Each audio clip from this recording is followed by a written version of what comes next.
What is up, everyone? What is up? How's it going? Been away for a week. We had the WebSummit to go to, so I checked that out. Plus, check out the mic upgrades we've got so far. Yeah, so I got the microphone over here now with a Chief Geek 3D branded pop filter. Thank you for the follow. And I also wrapped the microphone as well. I'm waiting for a mic plate that's going to come on the back. Yeah, I need to clean my desk too. Why would someone pick Linux for gaming? Never been a PC gamer, so I'm curious. Have you used Windows? Have you seen how much you can crap out? Plus, a bit more privacy and all that fun jazz. And the nice thing is, with my Linux system, I turn it on, it works every time. Whereas my, got the hiccups, Windows box, the one that does the streaming, that's the more problematic system. You went to WebSummit? I was at KubeCon last year. Yeah, I went to WebSummit in Portugal, was out in Lisbon for a few days. That's why I haven't been streaming for a little over a week, because I was in Portugal. And, hold on one sec. Let me make sure the watch is getting charged and everything. But yeah, WebSummit. How do I put this? I'm gonna go deeper in on a YouTube video. There was a reason why I didn't make a lot of content while I was at WebSummit.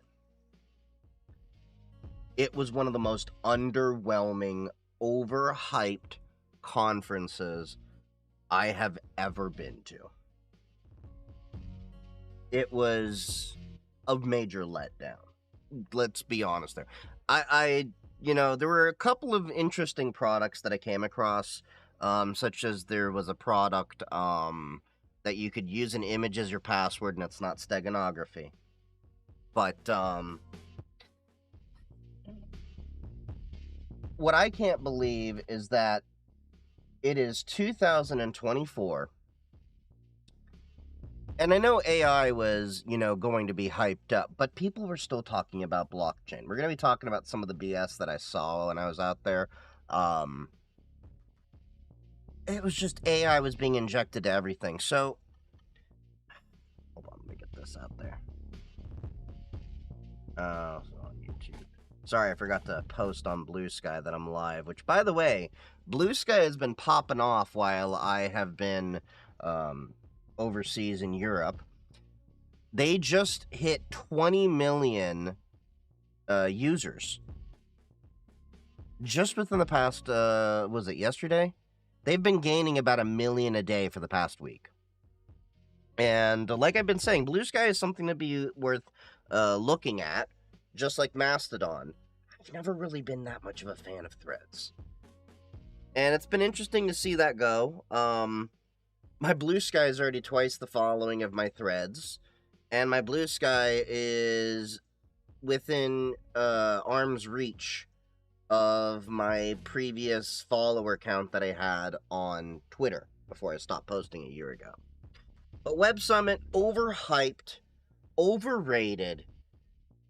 They call it the biggest tech conference, but oh my god, I think I pissed off so many vendors when I was out there, because me being me, I'm asking legitimate questions.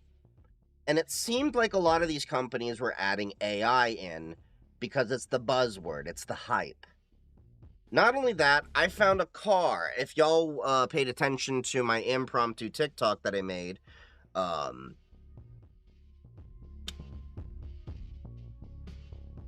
there was a car that was an EV called the Tog. Apparently it's like a Turkish car. They were literally advertising, oh, you can display your NFT artwork in the dashboard. Why is it lagging hard? Oh, god damn it. Hold on.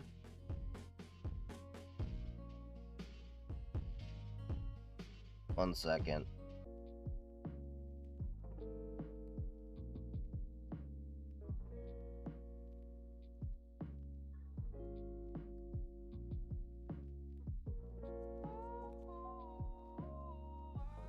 I gotta restart the stream.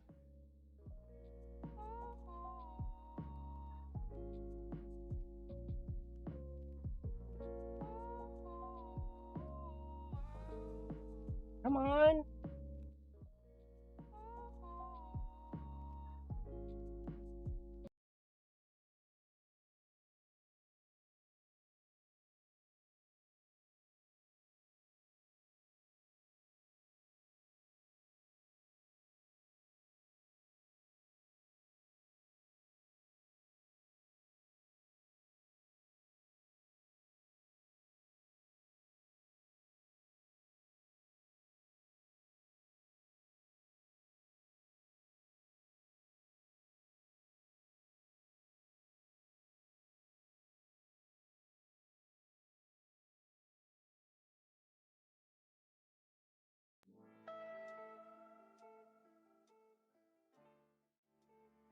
All right. Now the quality should be a lot better. I know exactly what happened. So there's a weird glitch with my OBS that if I set the automatic Twitch servers, for some reason it craps out. I have to manually select a Twitch server. Okay, so that's what happened. Sorry about that. My apologies. I was doing some troubleshooting before I started the stream because it wouldn't work, and one of those steps was switching the servers around, and, of course, the problem is that,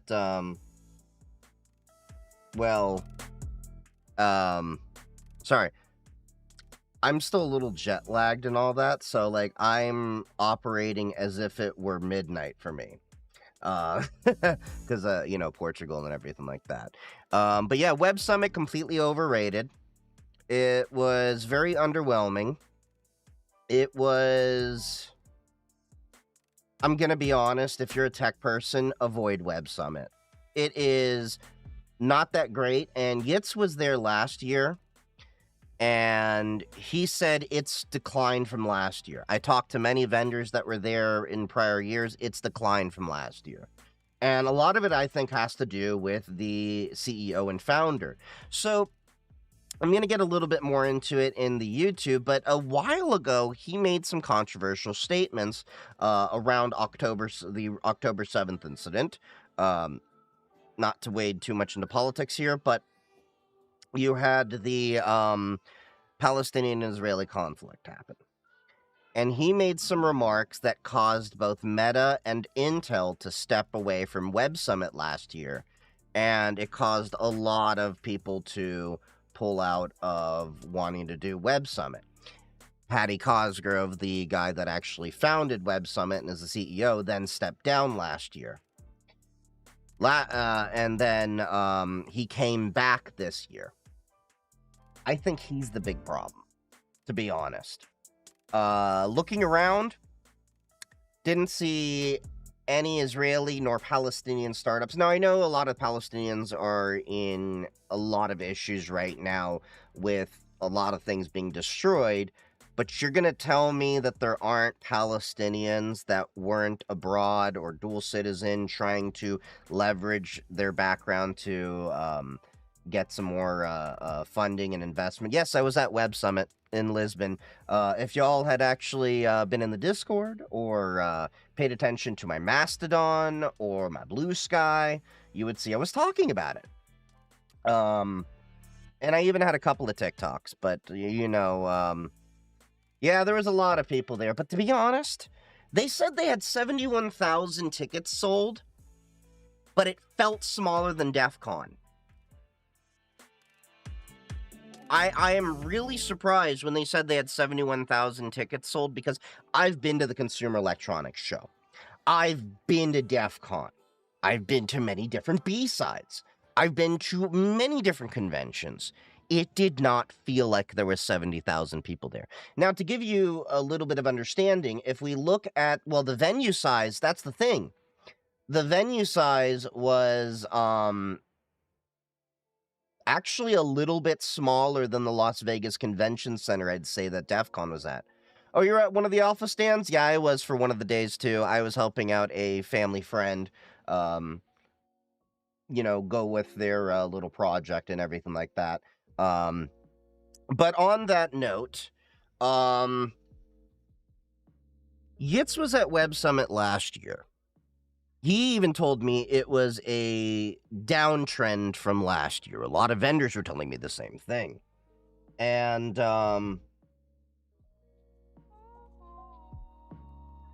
wait, what? Sorry, I was reading chat. Wait, did my TikTok happen to... God damn it. 1 second. My TikTok... I was like, why does my chat look really weird? And I'm like, oh yeah, my TikTok, because I dropped out of the chat, went to another person's, and it got really confusing for a second, so apologies for that little interruption there, and we'll get back to my little discussion on WebSummit and everything to do with that. Would you start a mentorship program and organization for new people in tech? I wouldn't start a mentorship program, because here's the thing. That implies selling courses and things like that. I don't want to paywall my knowledge. That's why I have the Discord. That's why I come on here on Twitch and make YouTube videos and give people the knowledge that a lot of people are having issues with, or at least have a community to engage with to better direct us in a path to success for those who want to be involved in technology. Not to say that I don't want to make money, but I don't want to do it in what I feel are sleazy ways to profit off of people with courses and things like that. If I want to make money off of ads and sponsorships from the big companies that have the money. And, if y'all want to subscribe, things like that. Or buy merch in the store. Or use my affiliate links from the products that I actually endorse. I'm good with that. But mentorship programs usually have costs, and I don't want to charge people in sleazy ways that I've seen people do very often in the tech space. Like this BS, oh, you can make 90K in 90 days and all of that stuff. I want to give people the advice and guidance for free and a good community that we all can connect with. And that's why we have the Discord. That's why we have my Blue Sky and my Mastodon and all the content that I create. So, 1 second. I gotta bring these windows back up so I can see everything in the chats. And I missed my dogs. I missed them a lot while I was traveling. Hold on.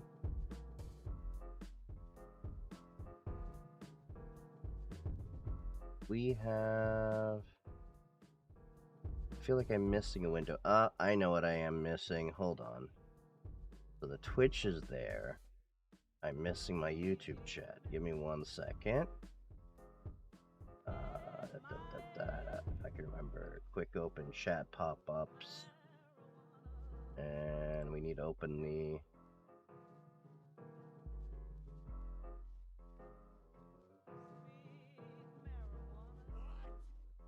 What the hell? Okay. So...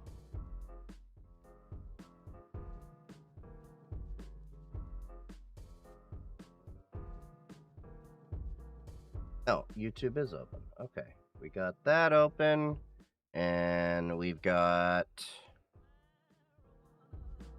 Wait, I have the Twitch one open, so I gotta keep... So, just so you guys are aware of what I'm doing, I have to keep a small window on top of the browser that merges the chat in from YouTube, TikTok, and Twitch so that I can see everything going on. There we go. I'm gonna try Archcraft one day. I think it might be an easy way into Arch. There is no way to easy to Arch. So you're into cybersecurity and use TikTok?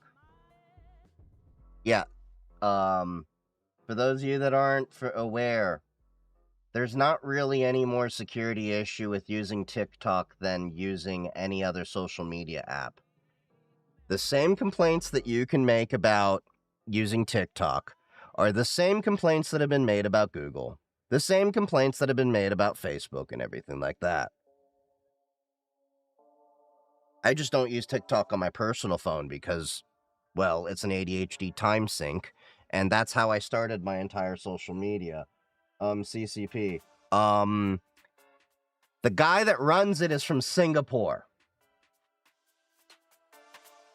The data that they have is siloed in American data centers, and it's overseen by Oracle. Can we put this myth to bed? Like, there's a lot of issues with TikTok, but this ain't it. There's a lot of issues with most other social media. Yeah, Google, Meta, the same problem. Look, the only problem that people have with TikTok is it's doing the same exact data collection practices as almost every other social media network, but it's not America doing it. And you really think America's that great with our data? I mean, you think America's that great with our data? There's this guy called Edward Snowden. We had our entire ISP data being funneled into the NSA. Yeah, we're not that much better. In America, we're just pissed off that other people are doing the same shit that we're doing. That's the reality. We have no high horse to be on here. And the reality is, when it comes to cybersecurity, you're going to have just as much problem with any social media network. And like I say, if you really want to be secure, the best idea is to be off of the internet entirely. But we're here. And I like to, and originally why I came to TikTok, as I tell people, is dog videos. That's why I came. Because Facebook was very toxic. Everyone's just talking about, Cambridge Analytica, that was a whole thing. But, yeah. Yeah, my problem with TikTok is the TikTok shop and their algorithm is going downhill like they nerfed it or replaced it. I agree with that. So I noticed a downtrend when they moved the American data to be siloed in American servers. It felt like we were less connected to a lot of the international things that actually made it interesting, where we were learning a lot of things. Then the TikTok shop came about, and it made it even worse. The TikTok shop is not on Meta or TikTok. But you're on Twitch, which is owned by Amazon. And you really think Amazon is that much better? They're all bad. They're all bad. That's the reality. Yeah. Amazon's pretty crappy too. That's the reality of it. What browser do I use? Firefox. Firefox with Brave as a backup if I need a Chromium-based browser, but I am using straight-up Chromium for the chat window here that I'm merging. So, what do you think about EDR for Android? I'm writing one. Want to participate in the beta? EDR, you're talking about extended detection and response, like a CrowdStrike kind of thing? I've used a few EDRs for Android. Twitch is by Amazon, so that's why people can use Amazon Prime. Yep. Amazon owns Twitch. This is a pretty open secret. I'll take USA cancer over China cancer any day. You may want to look at where your device that you're probably typing was made in. A lot of the components inside of it. Just putting that out there. Especially if you're on a phone. Speaking of Chinese devices, I fell in love while I was in Portugal with the BYD Auto 3. I have never wanted an electric car. I'm being honest. I have never wanted one. I was on the fence for a Rivian. Never wanted a Tesla. Never cared for Tesla. Even before Muskie Boy went full on Trump derpy. But the BYD Auto 3. I really think America needs to stop playing the idea of we're a free market while actively stifling competition just because they're not an American company. Because that Chinese EV, I love it. It's great. It's very affordable for what you get. Let me show you what this is, all right? Let me see if I can pull up an English version. BYD Auto 3. I believe Lenovo is the biggest Chinese brand. So many Linux people love ThinkPads. Yeah, I think it is one of the biggest ones, right up there with Huawei. Huawei, or is it Xiaomi, has a really nice folding phone, but we can't use it on American networks.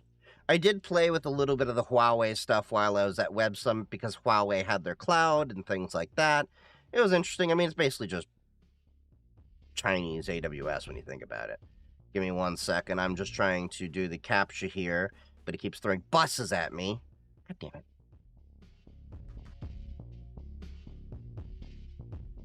There we go. It proved I'm a human. Okay, so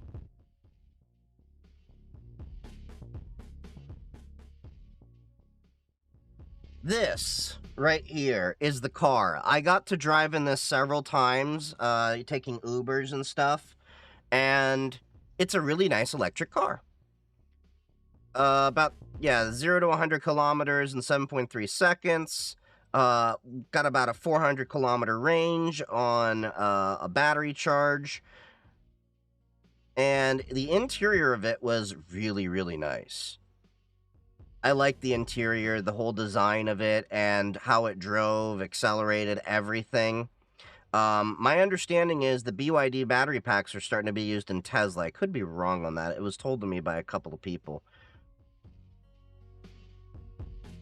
But yeah, I kept seeing these pretty often. Has a lot of the features. This is what you're getting me for Christmas? I wish. You can't get these in the States. The US won't allow it. But it's the reason why the US doesn't want to allow Chinese EVs is because they are such a threat to the American automotive industry. Because I think it was it a Ford executive went over to China to do research for Ford and said they were basically scared. These tariffs that they're actually imparting on the Chinese EV market do nothing but offer protection to the American automotive industry instead of force the American automotive industry to fairly compete and innovate better.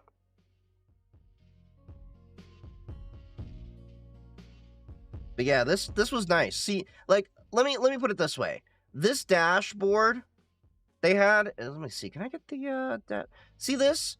I don't need a full freaking screen here, like taking up the entire console like Tesla does. I like this layout a little bit better. It was just such a nice thing. I didn't get to drive one myself, but I got to ride in them quite a bit, and they let me take a look and ask them about the charging stations and everything like that. Yeah, I would totally get one of these. I think they start out at 36,000 euro. So, give or take about $37,000. What was the SG comfort rating? Oh, it was a comfortable car. For the price, it was a very comfortable car. But we let Japan. Yeah, that's the one thing I don't understand is we pick and choose what countries we let in. But yeah, I would totally get this car here. They have some other ones, but the Auto 3 was like what I definitely was like feeling because I like my SUV kind of style thing. Thinking about switching to Linux, but I need softwares that are Windows only. Does dual boot work? Yeah, dual boot works until Windows Update nukes your bootloader, which has happened several times.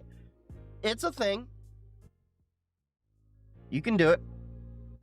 But yeah, as far as technology, when I was going to WebSummit, the BYD Auto 3 was the most impressive thing. So let me show you this bullshit car that I saw at WebSummit. It's called the TOG. Okay? Yeah, it is a Turkish automotive manufacturer. It was, the TOG T10X. So, let me see if I can find a good... Here we go.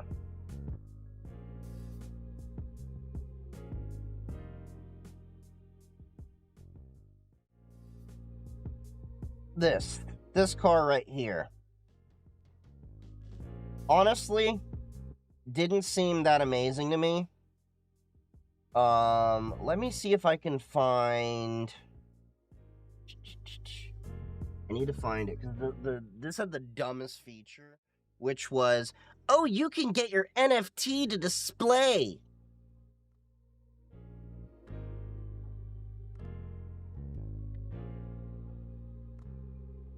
Yeah,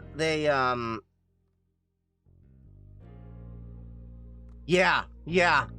In 2024, you're still talking about NFTs. You can get NFTs to display on your dashboard. Like, what the hell are you smoking? Oh, I didn't even know about this. They originally tried to sell pre-order rights with NFTs. Like, that's when you know you really drank the Kool-Aid. So they were using it on the Avalanche platform. And then if I remember, I didn't get any pictures of it, but the dashboard in this car allowed you to display your NFTs in an art mode. Oh. The drivetrain is on the blockchain. So there is actually a blockchain feature they implemented in this thing. Hold on.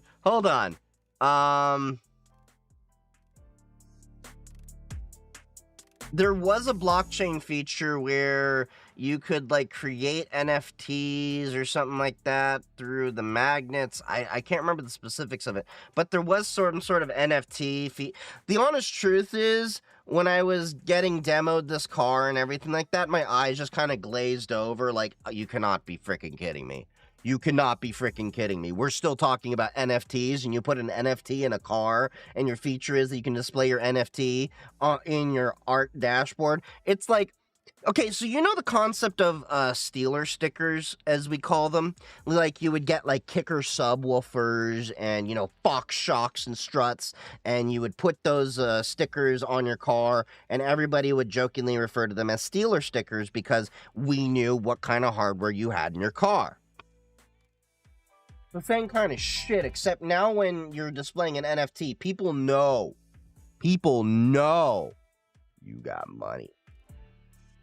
I don't like the image NFT. The only NFT I like the items you can transfer between games and save NFT files. So the concept of an NFT, besides the bullshit art concept, let's remove that. The concept of a non-fungible token is a great one. The problem has been the execution with all these damn crypto bros killing cryptocurrency and what it really stood for. The thing that I hate is that all the blockchain innovations that I saw at WebSummit and people have been talking about for the past few years are a far cry for the original intention of what cryptocurrency was designed for. Cryptocurrency, specifically Bitcoin, was designed in 2009 as a response to the financial collapse and the debt-driven economy that we operate in. The idea was that we could help bank the unbankable. People that don't have bank accounts, get people more access to funds, and again, move away from a debt-driven economy. The problem with cryptocurrency now is crypto bros have driven it to now it's just another part of your financial portfolio. It has become the entire thing that it was designed to destroy. Think about that. Crypto bros ruined it. But yeah, save game. I don't know if I agree with like NFTs with like save game files. I could see an NFT being used as a license key that you could actually verify that you had a purchase of your game legitimately. But yeah.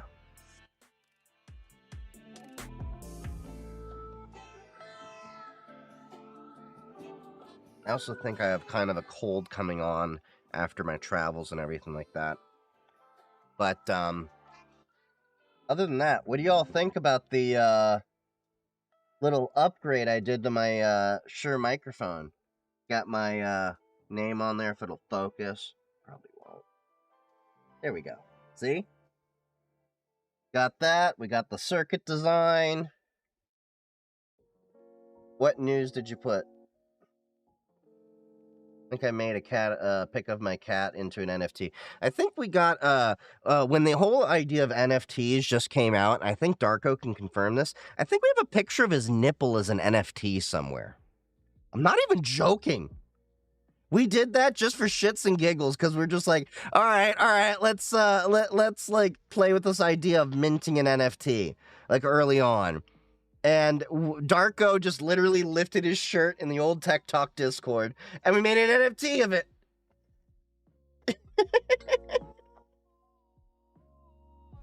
Jack Tejara? Where was this posted? Was that in the Discord?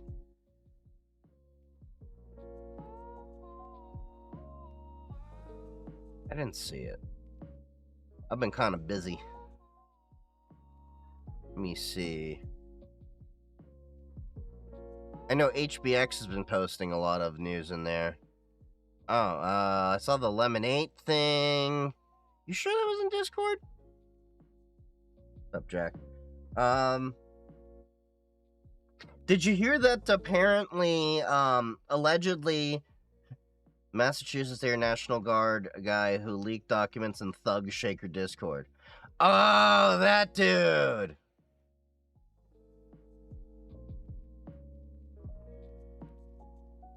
Yeah, we all knew he was going to, get his shit rocked. Alright, hold on. AP is verifying I am human. I'm a real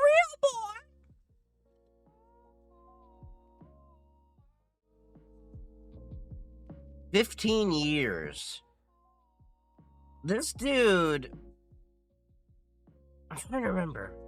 Military documents were on Discord and all that. Like, 15 years. This guy was a kid. You know he's gonna get out, like, when he's close to middle-aged? He just effed his whole life up. Damn, dude. Anyway... So, did you see that the head of the CISSA is stepping down effective January 20th? Jen Easterly. Which is upsetting because I think she was pretty awesome for the Central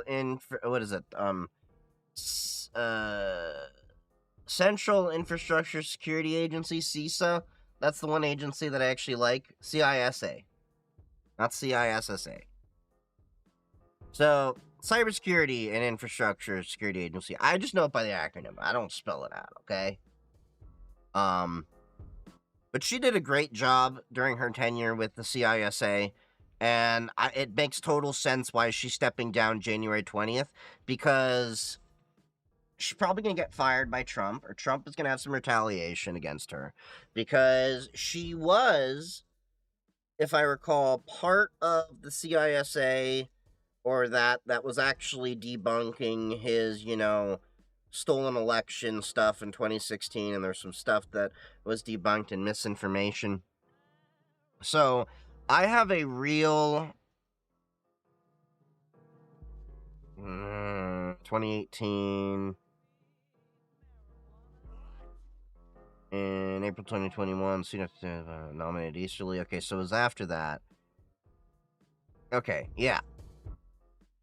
I have a real concern of what Trump's going to do with the CISA, because they were battling quite a bit of misinformation and doing analysis on cyber attacks and things like that.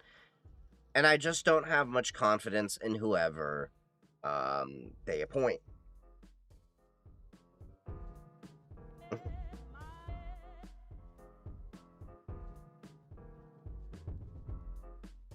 But yeah, that's some unfortunate news, but it was to be expected.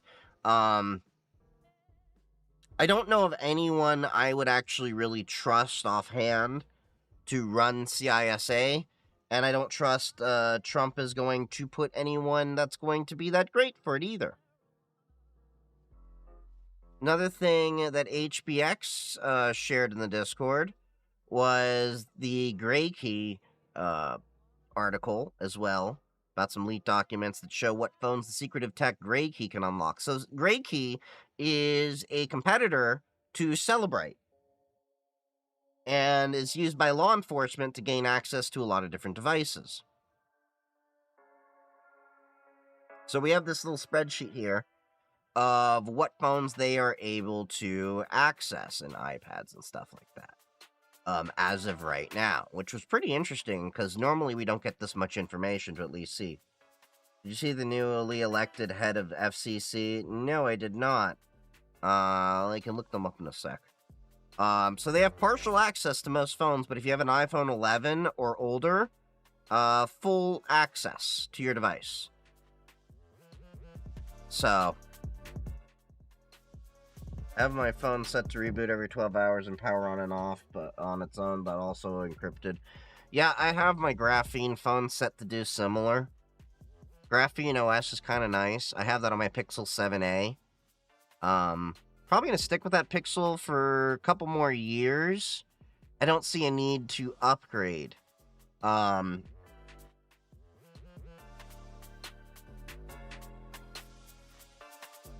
Director of the ATF, an agency he actively hits on. I mean, that doesn't surprise me at all. But then again, Trump was actually more anti-gun than Obama was, ironically, which a lot of people don't realize. There was, I think, was it Trump was part of the one that stopped the bump stock, enacted the bump stock ban or stuff like that. I didn't switch my Pixel 7 Pro and Graphene. Any bugs that I should know? The only issue you may come across is, from my understanding, again, I don't use it that much, but Google Wallet,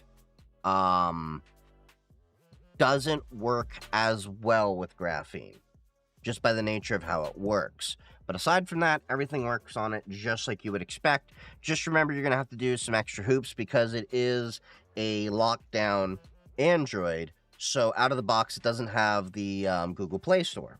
So you will need to install that if you want to use certain apps that are in the Play Store. If you don't want to go that route, you can, of course, install F-Droid and do all the other things around that. Now, they do have a way to install the Play Store in a sandboxed way, so it still sandboxes all the apps there.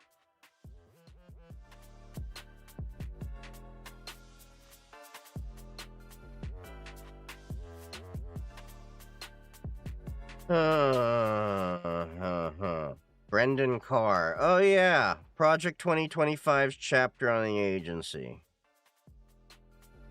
So here's what's going to suck. They're probably going to undo net neutrality. Net neutrality is something that we really need for scaffolding as we fix it. I don't really see...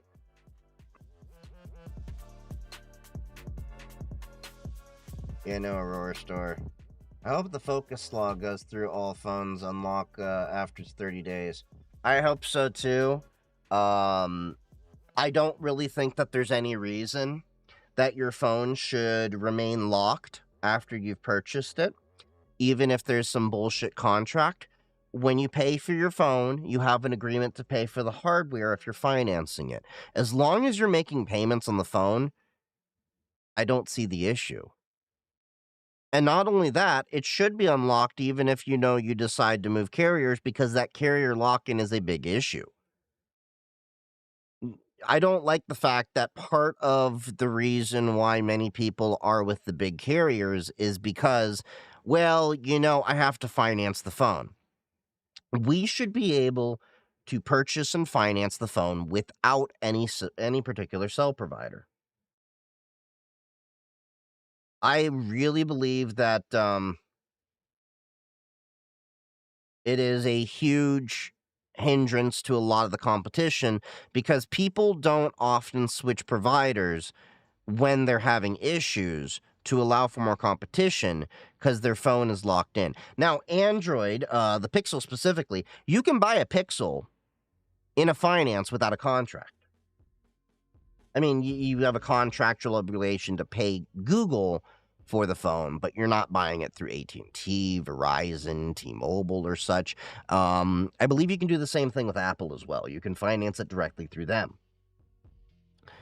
Those are the only options, though. But both of those options, if I recall, require better credit than if you were to finance it directly through the phone carrier.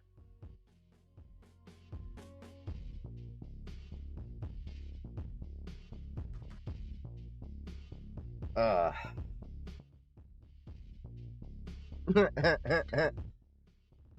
like my little bot that I have going and doing the thing. Arch Linux debates cancer comparisons.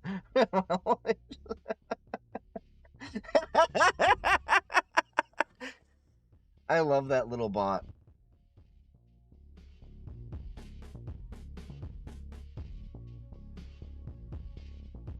I've been doing tons of push-ups as it is. I'll do them later. Bro, I walked like 20,000 steps a day while I was in Lisbon as well. Thoughts on Blue Sky PDS versus Mastodon instances. So I'm planning on making a Blue Sky PDS probably towards the end of the month. I set a personal goal, which I hope I will achieve, of moving my personal profile over to my own PDS. So I go a little bit over this a little bit more in my YouTube video. I run my own Mastodon server. I will be running my own Blue Sky instance. The overhead is much higher with the Mastodon server because, let me see, do I have Dia on here? Yeah, so we're going to get draw.io for a second, and we're going to make a diagram here. All right.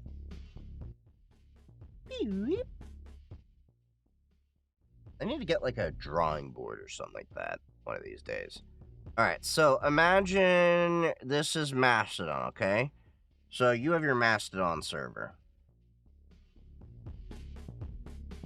All right? So obviously, if you're going to be talking to others, it's got to do all the processing. Didn't mean to do that. So it's going to be doing all the processing, you know, between all of these.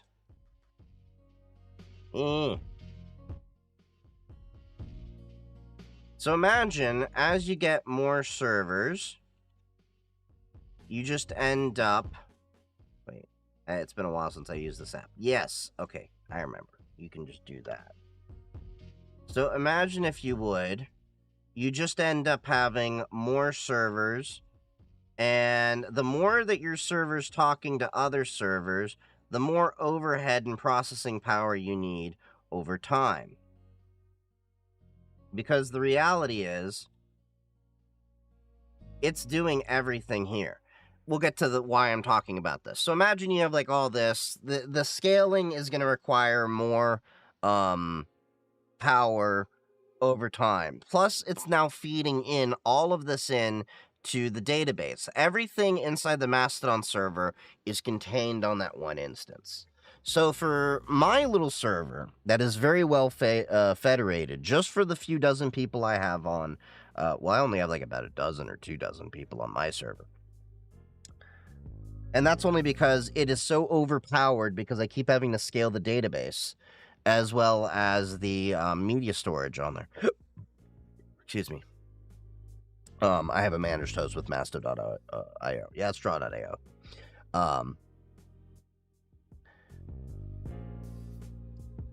I keep having to increase the space. Like, I have to do another increase on my server currently. And I think I'm spending like 60 or some odd bucks a month, basically, on my Mastodon server. And I'm very well federated. My Mastodon server has about 2,500 followers on it. I mean, my account.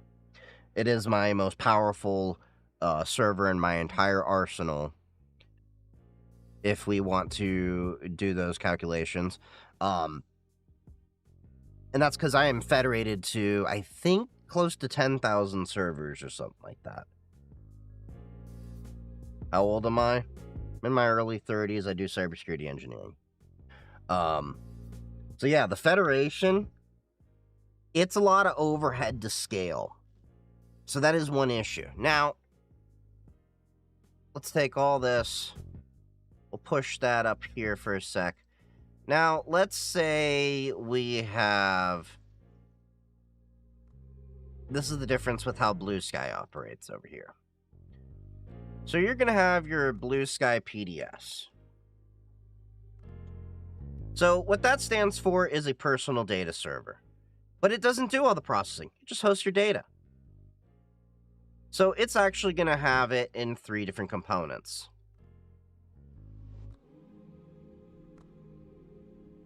And let's just get another shape over here. I know some of you are going to get pissed off. It's not the correct shapes for the diagram. I don't give a fuck right now. Okay. So basically what you're going to have is your app views. Hold on. Let me pull up the documentation so I make sure I'm doing this right. Blue Sky. Here we are. This might make it life a lot easier than me drawing it, because they've already done it.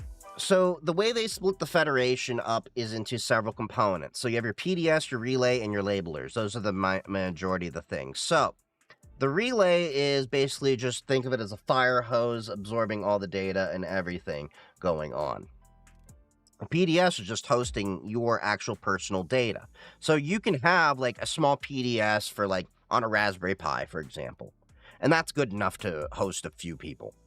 No problem. You won't have any issues no matter how many people join Blue Sky, because it's just going to connect into a relay. Now, the labelers and app views and feed gens are how all this content gets split out. So you have the app view server. So the relay is splitting it in, and then you get the curated feed, similar to like a Prism over here. That's the main difference. So you can spend, so with a Blue Sky PDS, it is more predictable in terms of the overhead. Now, the one thing I will say is, in terms of decentralization, is Mastodon is truly decentralized, whereas Blue Sky is decentralized in name only currently. They're trying to build towards that, but they are still very centralized, because we're all pretty much relying on Blue Sky's own PDS server. They run the relay, basically. Some people run their own labelers, but we're still relying on their labelers. That's the moderation servers and things like that. We're relying on their app views and feed gens and all this. So we're relying on all of their infrastructure, basically. So until more of the back end of these things beyond the PDS can actually be decentralized more and hosted by other people, the most you can do is put your little PDS here, but it's still going to be reliant upon Blue Sky's infrastructure over here as things scale. So I think it's still worthwhile to check both out. Ultimately, scalability is the problem with any platform that you're going to have, centralized or decentralized. That is always the question of who is the best method of approaching all of these different users. And either way, it's going to be a lot of money. That's the reality of it. Mastodon is probably going to be one of the more expensive to scale fully in the way that they do things, because every server has all of those components that Blue Sky has split up built into one box. So anyone running a Mastodon server has to maintain all of that. Whereas a Blue Sky, you can choose to run the PDS, the relay, the labeler, the app view, or the feed gen. So you have the ability to split it up more. Now, the relay part of Blue Sky is going to be by far the most expensive component, because we're talking about that is where the most bandwidth data hungry thing is going to be, because it's literally taking all of the data in Blue Sky like a fire hose and drinking that up and then spraying it all across. So imagine you're just a fireman, raw dog in that, fire hose and spraying. That's a relay. But overall, I think Blue Sky has probably the best compromise of the approach, as much as I do like Mastodon, because Mastodon has the issue of onboarding, scalability. It is definitely the one. Blue Sky has a lower barrier to entry. The one problem that I have with Blue Sky is a lot of people don't. Not on a technical level. There's other issues I have with Blue Sky, like the 300 character limit should be up to 500. There is no edit button, and the fact that blocks are still public, so you can actually go through and see people what they blocked and everything. Corporate owned. I wouldn't say Blue Sky is corporate owned per se, but I would say its infrastructure on the back end is more reliant on corporation, if that makes sense. But Blue Sky has stated their ultimate goal is to basically have a network that can outlive the corporation. And the funny thing is, if you actually read the history of Blue Sky, it started out as a project inside of Twitter with the hopes of this is eventually what Twitter would become. Blue Sky was never intended to spin off as its own entity. Elon Musk coming in and upending things with Twitter kind of forced the hand.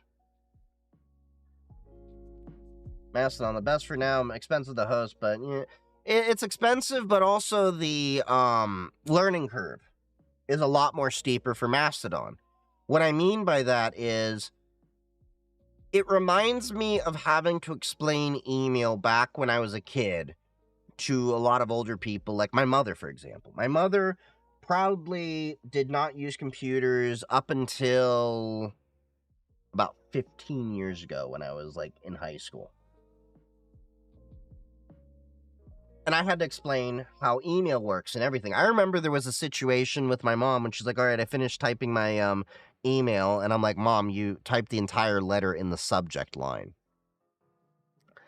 So imagine you have a bunch of people where you're trying to re-explain what email is, and the fact that it's like, no, there is no one server to log in on. You pick a server, create your account, and then you can connect to everybody else. Blue Sky is lowering the barrier because everyone goes to bsky.app to create their account, basically, because most aren't just jumping to make their own PDS. That came about later. And, yes, Vampire, that actually happened. My mom's a boomer. Set up my own PDS on DigitalOcean. It was easy enough. So far, so good. Yeah. Yeah, I'm actually probably looking at Linode for my stuff. I'm deciding between DigitalOcean and Linode. I will let y'all know what I pick and why when I get around to it. Either way, there will probably be an affiliate code so you can help me with my hosting costs, because I plan to do some more stuff with that kind of stuff. And I'm going to be doing some more. AWS, you can use AWS, but AWS is a little bit more expensive. And I don't really see any reason for me to host it in AWS as of right now.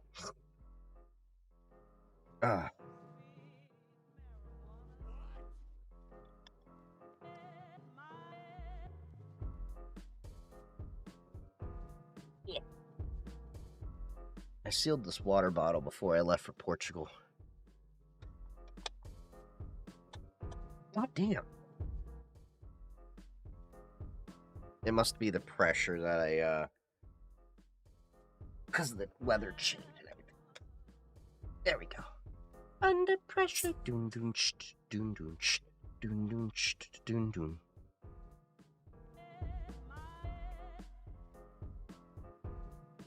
Reliable on AWS. AWS is reliable, but it's easy to overspend, like JP was saying. It doesn't have a fixed consistent cost per se, because depending on the plan, you're not just paying for the amount of data that you're hosting and the processing. You're also paying for the ingress and egress. Plus, it's a little bit overcomplicated to do that. You have to be a help desk to go to cybersecurity. You don't have to be, but you're going to have to embrace the suck for a few years when you start out. If you're curious about my path and my advice for getting into cybersecurity, I do have a YouTube video. What the hell is my own YouTube video called? Where I go into this stuff. Do I need a degree? No, I don't have a degree. Hold on.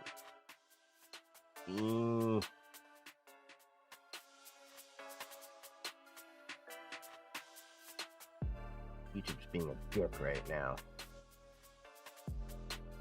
There we go. What the hell? It's saying unavailable offline.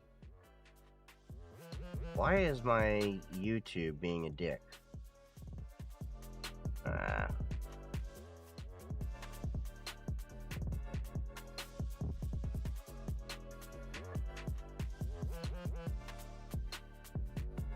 It's funny. It's saying that I'm offline, but it loads videos and everything. All right, whatever.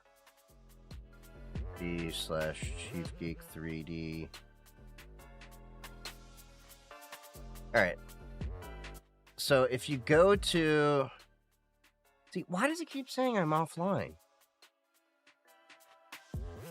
Oh, well. If you go to my YouTube, there's a video basically saying, do you need college or a boot camp to get into cybersecurity or IT? And I go through a lot of that. Linux IP1, a good cert. I haven't really used that one. My only cert that I have is CISSP. That's the only cert I actually have. Network and show that you're actually passionate. Yep. It's not really necessarily what you know, but who you know. I actually ended up with a job that I have merely by asking around a few in the community, and they happened to, one of my friends happened to be working at the place. Well, his then fiance, now wife, works where I'm at, told me that there was a position open, and then I got hired. But yeah, do you mentor? Are you blue team or red? I'm blue team. Don't really mentor, but I have a Discord and hang out, and I'm more than happy to,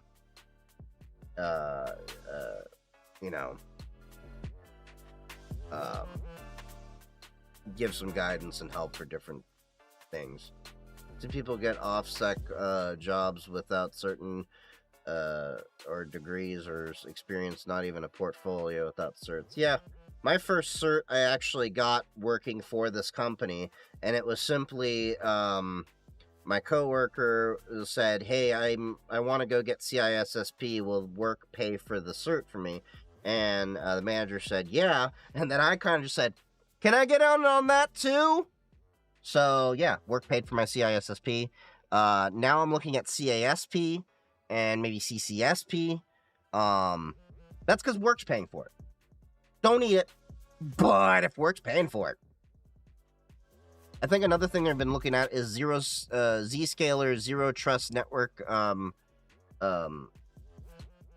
ZTNA, was it Zero Trust Network Associate or something like that? Anyway, getting certified for that. You're scared of women? One of my mentors was a woman. She's a big reason why I got into cybersecurity as much as I did. She's a DEF CON speaker. She's pretty awesome. She's written her own book and everything. I've actually brought it out here. Her book was actually a counter to, what's her face? What did she have? She had a book called Lean In, and then my mentor wrote the book Lean Out, which was a counter to it. Sheryl Sandberg, Facebook, wrote the book Lean In, and then my mentor wrote the book Lean Out to counter her. Really great book. Cybersecurity has been my hobby for 2 decades. I wrote phishing sites on AOL.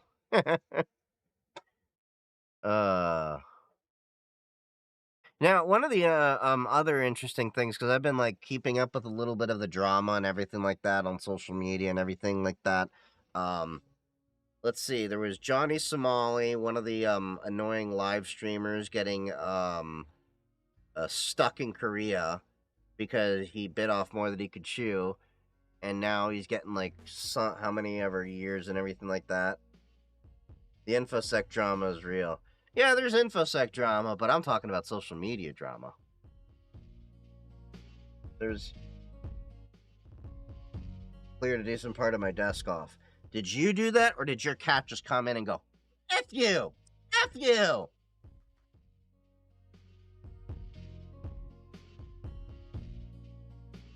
Old InfoSec Twitter. Well, all of the InfoSec people I've been seeing have been moving over to Blue Sky. I've pretty much rebuilt a lot of my community over on Blue Sky. Now, I'm going to put it this way, all right? I'm on Threads, I'm on Mastodon, and I'm on Blue Sky. Mastodon and Blue Sky are going to be my two primary microblogging sites. Threads, if there happens to be posts there, is going to be me cross-posting. Blue Sky is dead? Here, let me show you this. I checked my notifications just before the stream. Here's 5 more notifications. People are following. This is just the followers from today. I've got over 1K followers there. That's double my threads. Now, let's do a little comparison here.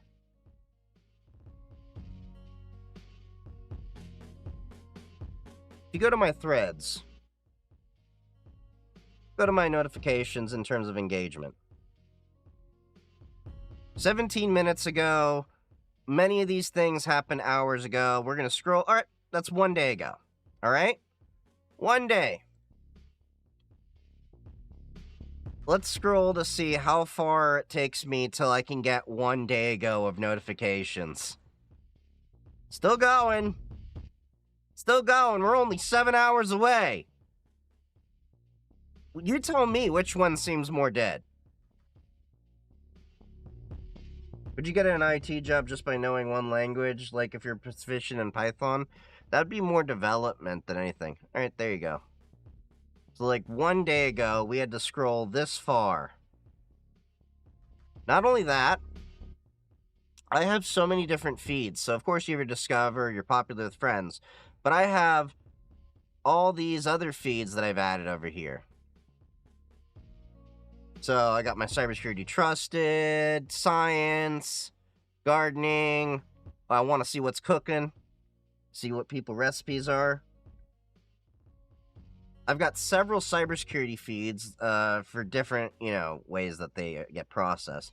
Anyone with the hashtag of cybersecurity, general cybersecurity topics. This is a cool one, quiet posters. This is a feed someone created so that I can actually see people that don't post too much. So I can actually see what they're doing. Oh, Cloudflare. Of course, we got my Linux and FOSS. We've got a feed just for news that's happened within the past 30 minutes.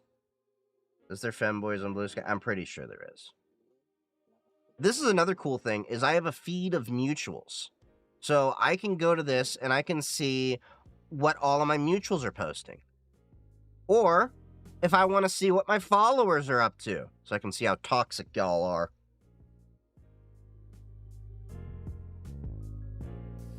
Really wish infosec.exchange on Mastodon worked out. I miss the IRC chats and terminal. How is the policy in this? What do you mean, how is the policy?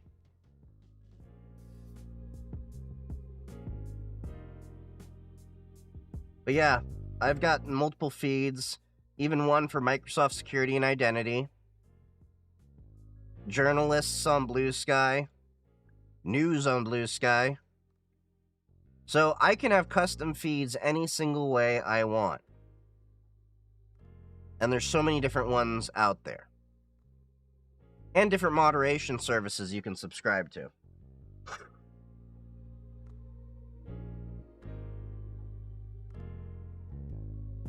What information do they collect? Let's go to the App Store.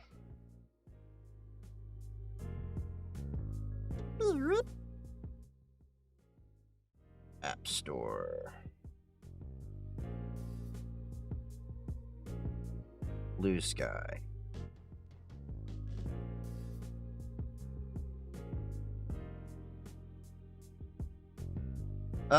It collects contact info, user content, and identifiers. So, barely anything. What's your opinion on coding boot camps? I think most boot camps are a waste of time because you can only learn so much knowledge crammed in over a short period of time. Continual repetitive work and tinkering with different projects is going to teach you more things. I do a lot more of my learning through project-based learning. So I give myself a project and then I start working on it and seeing how I can learn new things.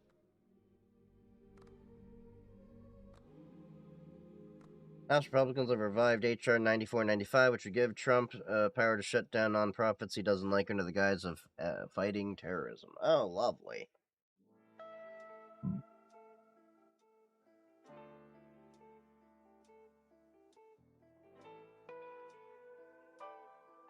Yeah. Well, you can also run your own PDS server to run your data off of for Blue Sky, so that you can have the data hosted on a server that you trust that then just federates to the relays to distribute your data.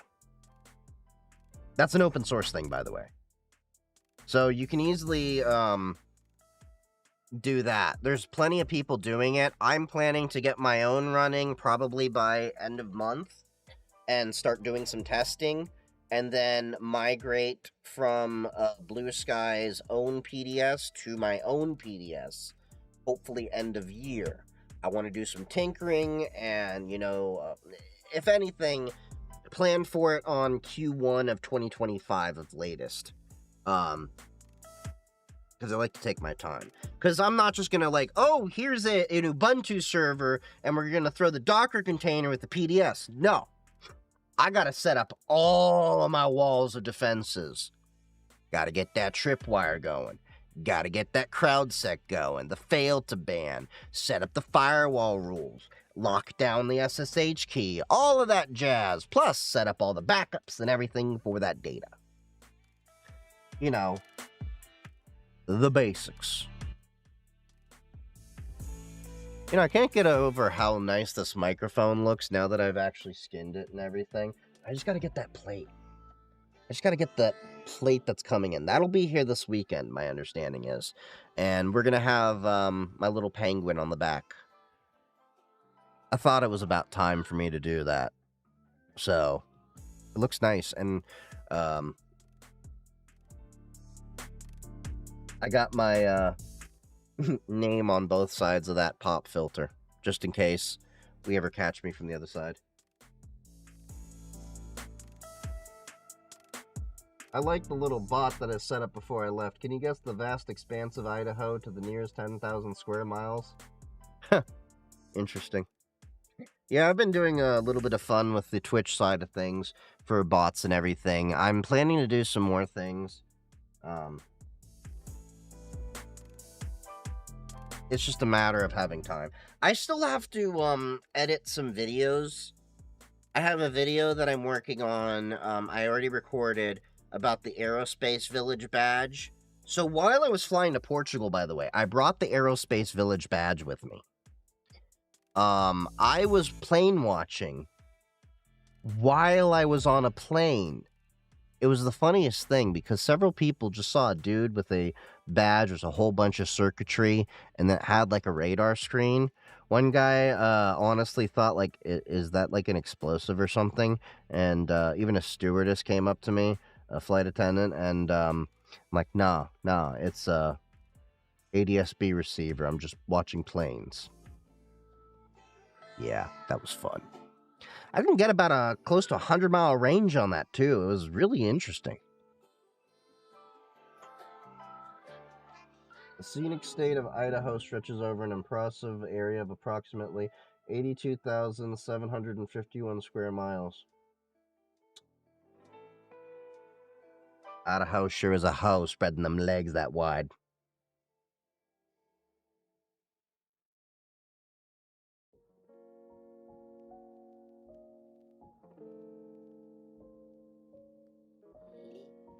feel like my Stream Deck isn't, yeah,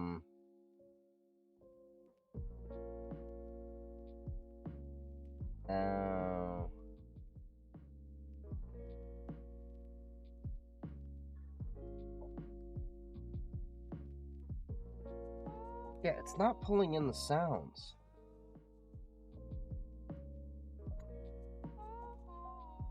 Hold on. Stream. Roadcaster.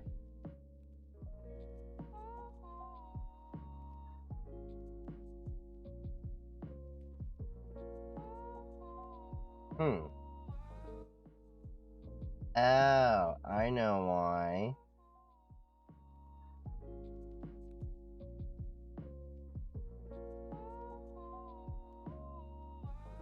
I'll have to play with that for later.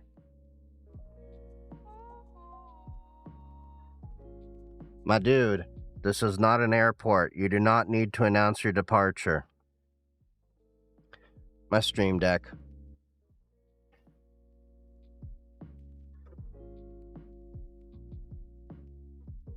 Alright. But anyway. Yeah, Blue Sky has been interesting to see, like, rise. Oh, there's also, because their information is open. Where was it?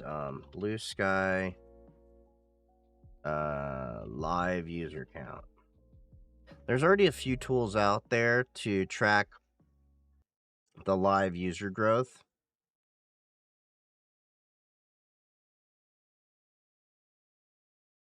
But it's growing pretty fast. At an average of 5.74 users per second. So it's slowed down since this morning. I saw it get to as high as like 16 users per second. It'll be interesting to see the shifts in social media and everything. But the thing that I'm really irked about is, why did it wait? Did people have to wait until the election to switch away from Twitter? Why not sooner?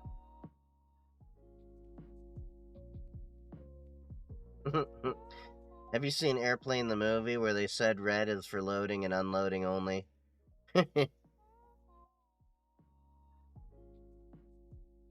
I'm serious, and don't ever call me Shirley. I think that was the line. Airplane the movie, that's some good humor there. I need to watch that movie again. That was a great movie. But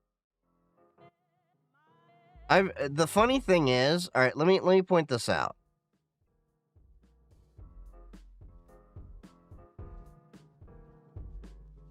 Okay, so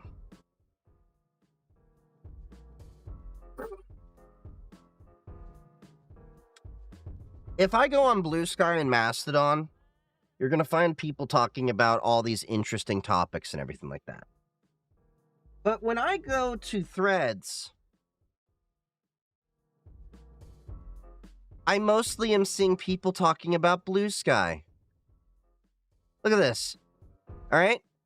Just brought it up. Blue Sky having only 16 employees. See? Still talking about Blue Sky. Looks that Mastodon and Blue Sky posts are barely indexed by, yeah. And you have people making up stuff.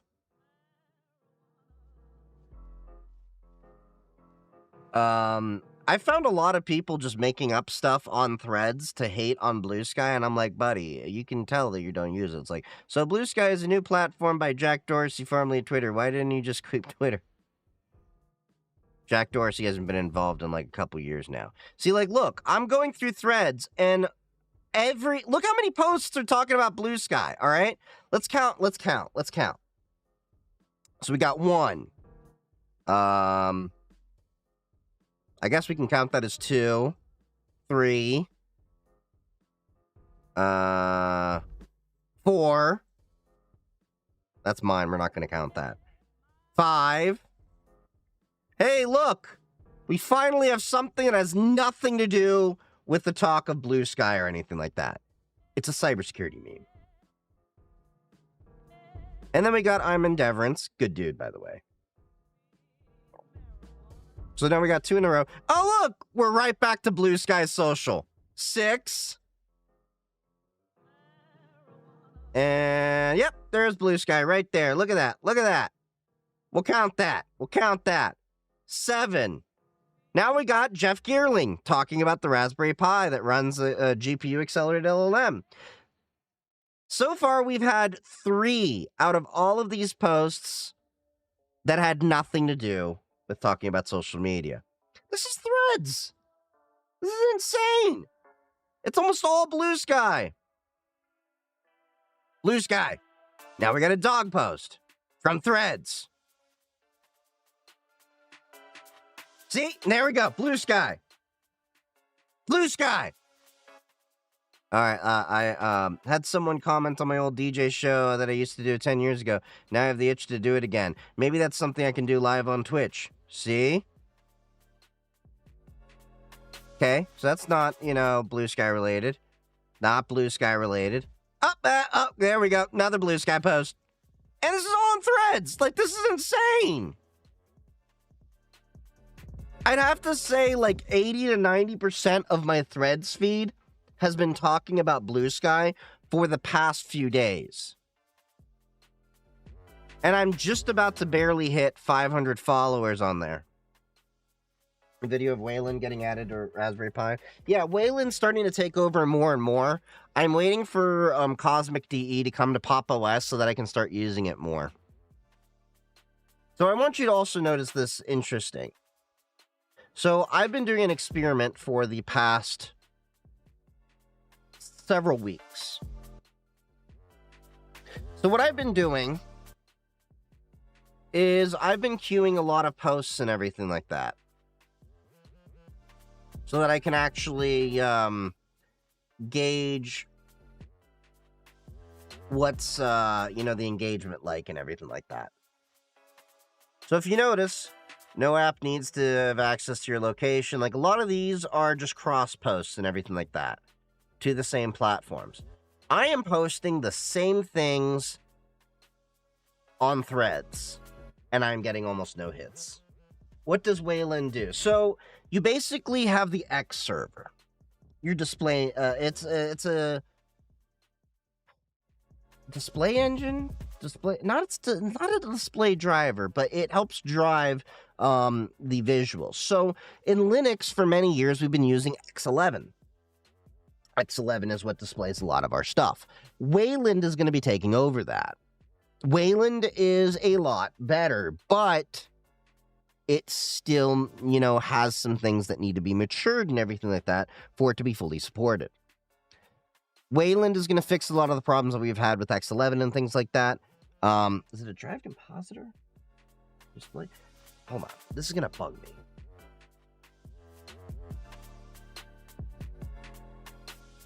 So we'll pull up the list here. Window Manager. That's what it's called. I knew I was completely wrong there. Okay. So in terms of window management, blah, blah, blah. In X11, the window manager places windows and draws decorations. In Wayland, the window manager and display server functions are combined in the Wayland compositor. In terms of security, Wayland isolates clients from each other, making it more difficult for malicious applications to spy on or interfere with other applications. Wayland doesn't implement all X server functions for security reasons. For example, Wayland doesn't support network transparency, which enables screen recording and screen casting. 3D compositors. Wayland allows 3D compositors to be used as primary display drivers instead of running as an extension under the X.org display server. Integration. Wayland is integrated into GNOME and KDE Plasma, and most users can use it daily. This is only true as long as there's no dedicated graphics cards from NVIDIA are involved. I think that's changed up a little bit dated. But also, Wayland has the potential to have less latency than X11 because of the way that it operates. So there's a lot more advantages to using Wayland, but it still needs to have time to mature properly. But I think we're getting close to the point where we can start moving away from X11 and start using Wayland more. I've liked what I've seen from Wayland and everything like that, but there's a reason why I still use X11 for a lot of my things because of compatibility reasons. Yeah. So it's not a graphics driver, it's just a window manager.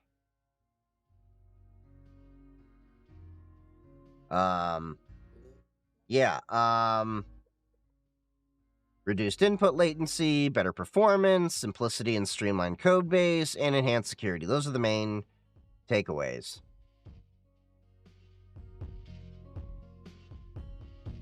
Yeah, no problem. There's going to be some advantages with it, but I think in the short term, there are going to be disadvantages using Wayland. In the short term, because a lot of things are going to be having to build out support for Wayland and doing things properly down to some old applications, as well as desktop environments that we're using. In the long term, though, it's going to be a lot better. It's going to be a lot better, but there's going to be some growing pains. But I do, if I recall correctly, Pop! OS 2204, which is the current latest Pop! OS version of Linux that I use, they still use X11 with GNOME. Pop! OS 2404, when they have it fully stable, because they want to have it using the new Cosmic desktop environment, which is a fork of GNOME written in Rust. Rust is going to simplify a lot of issues that we've had, especially towards security. And GNOME has been having a lot of issues, the GNOME Foundation specifically, to do the things that they should have done for a while. So it'll be interesting to see how the Cosmic desktop environment performs once it's instable. I've played with it here and there in virtual machines, and it looks very promising. It looks very nice. And I think System 76 is better attuned to helping end users get the results that they want from their machines than the GNOME Foundation is, because the GNOME Foundation has kind of just been a little bit of chaotic turmoil for a while, at least from what I've been able to understand in different readings and writings. So it'll be interesting. You finish your game? No, I haven't really finished my game. Tonight's going to be more about hanging out and chilling, because I'm still tired. You get another boom arm and everything like that. Although I will say that we are going to definitely be doing Wolfenstein again around the holiday time. You know, for... I think it's almost 2 years now. I think we've done this for 2 years. I think this is going to be... Yeah, this will be the 3rd year. Wow, I've been streaming for a while. This will be the 3rd year. And we're going to be doing Wolfenstein with, you know, during Hanukkah and everything. Because what better way to celebrate Hanukkah than killing some Nazis?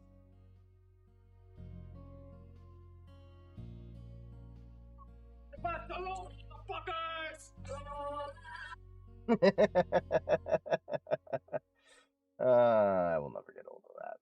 I will never get tired of that.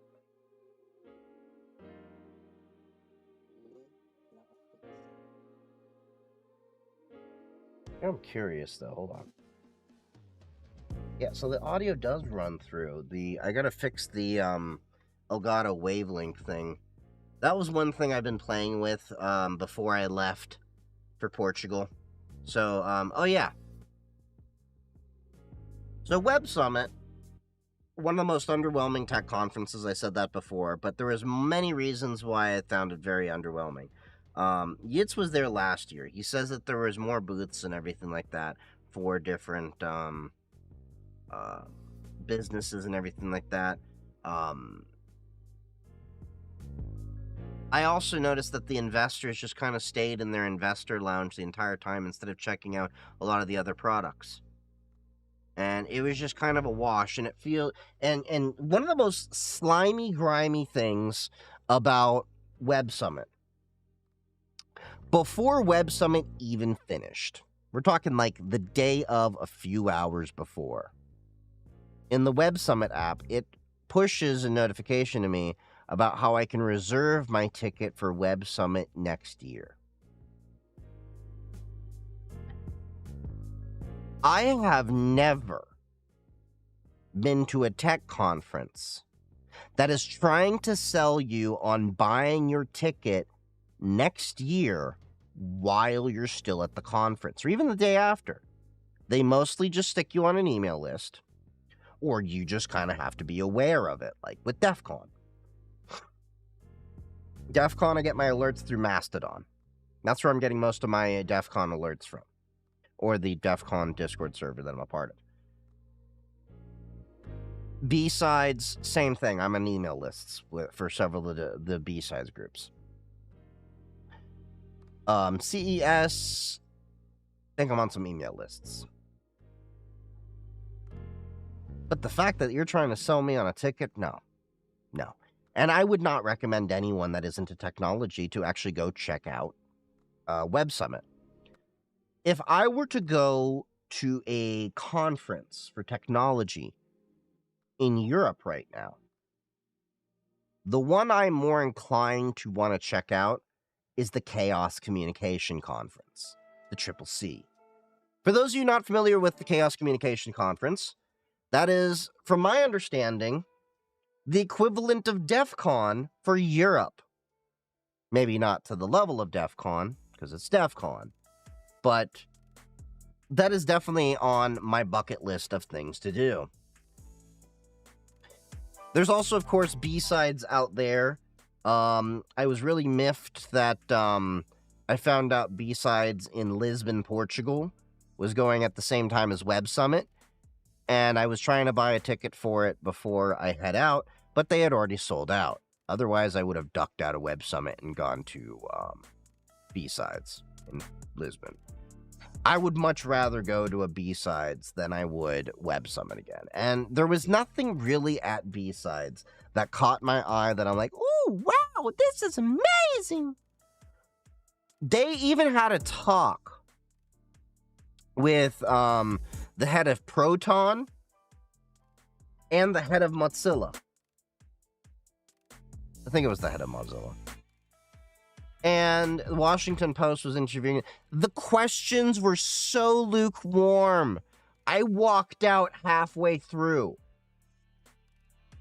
I'm there listening to like two people that run the conference, the products that I, use and love so much, wanting to get their thoughts, and it was just they were getting softballs pitched at them. Is Telegram worth it? No. I actually have a YouTube video I talked about a while ago where I'm not a fan of Telegram. Telegram doesn't encrypt your messages out of the box. Telegram offers you no real features of security. I would much rather people use WhatsApp than I would Telegram. And I don't like WhatsApp. I like Signal and Matrix. Use Signal and Matrix. There's also, I think Meredith Whitaker of Signal, she's been doing a great job, I think, leading the project of Signal. I think it's fantastic. I recommend more people using Signal, which, by the way, Signal apparently released group video calling features. So you can potentially use Signal in place of Zoom, from my understanding. I haven't played with this feature yet, but I just saw that it was announced, I believe, yesterday. Hold on, let's get that. Yep, there we go. So it was announced on November 11th.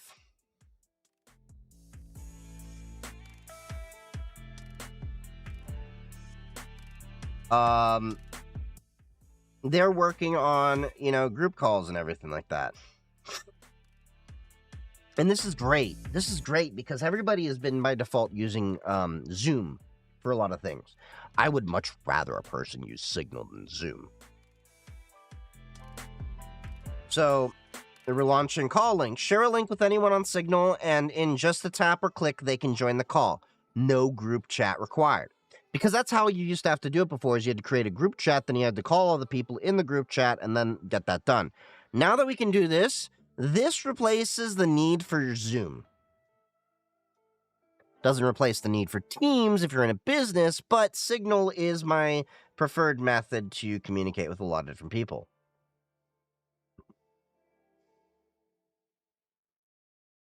So, yeah.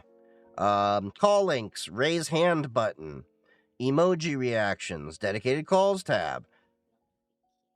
So, that is really great to see that Signal is still working on ways to innovate and improve their application. I cannot recommend and endorse Signal enough. I am not affiliated with them. They just have a really great product.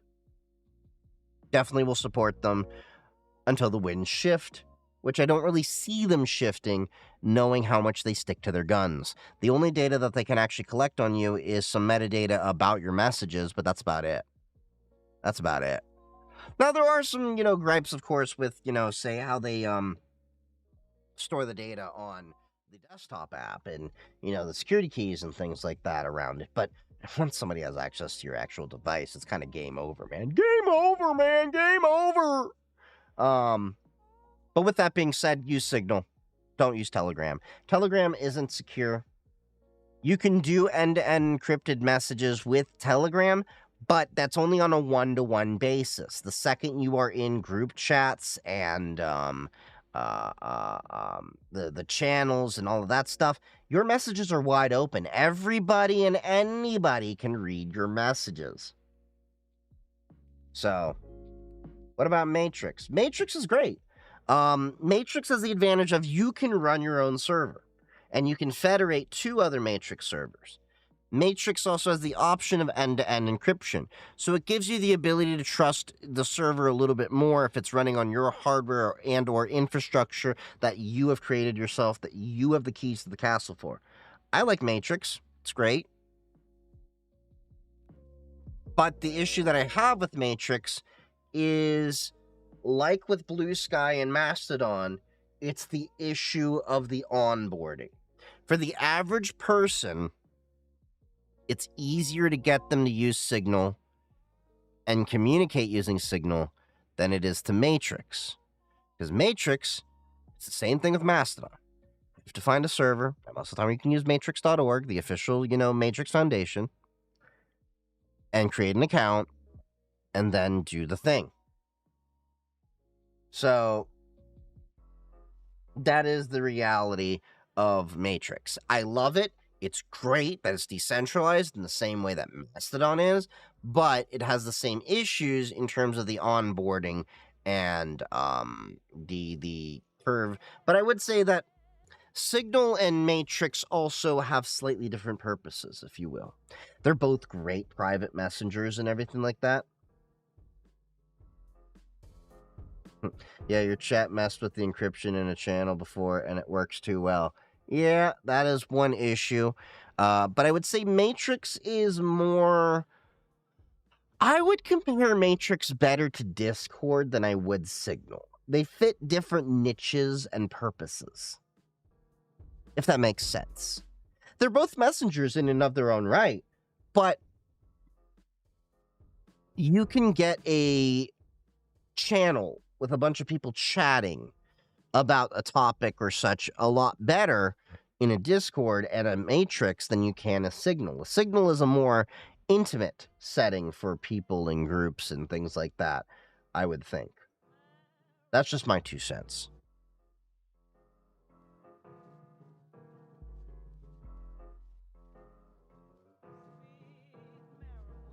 Yeah, well, I will always take a Teams meeting over a Zoom call because Zoom has way more security issues. And, yeah, Zoom has had a lot of hiccups and issues over the years that make me just side-eye a lot of them. Plus, the fact of the matter is that Zoom only lets you, get 30 or 60 minutes on the free plan, whereas Teams is included in the base plan of Microsoft Office 365. So for $6, you already have it included. Yes, I know some people are going to be like, you can use Google Meets. Well, Google Meets is freaking horrible. I mean, I wouldn't say that I love Teams, but I don't like Meet. And Google's just kind of a weird compilation of different things. And plus, you can't ever trust Google for keeping a product alive for more than a few months.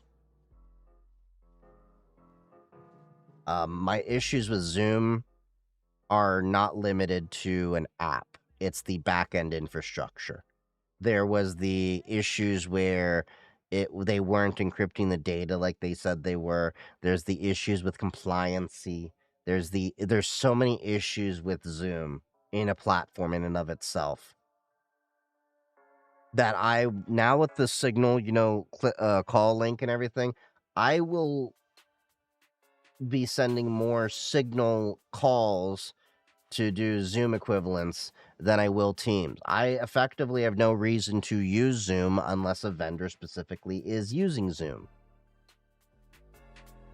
Teams much better with MP4 as background. Yeah, you can do some fun things with Teams.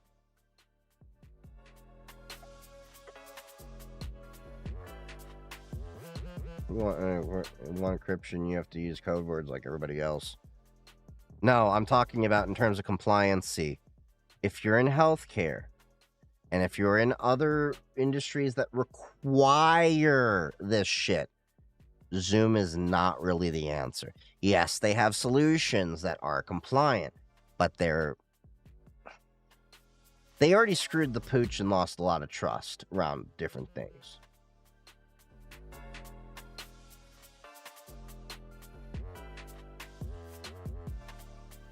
Yeah, but let's talk about that. This is the same company that bought Keybase. Zoom is not really a company I would trust with a lot of that stuff.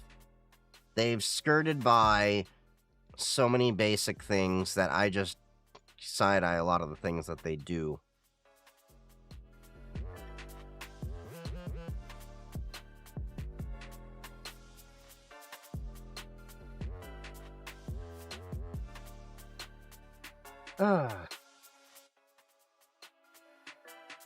But yeah, I'm still getting back into the flow of, just moved to Tech Channel 2. I'm still getting back into the flow of doing things. It's so weird when you're off from work for a week and then you come back and then you're just like, oh yeah, I gotta do these things. And then I realized next week is Thanksgiving.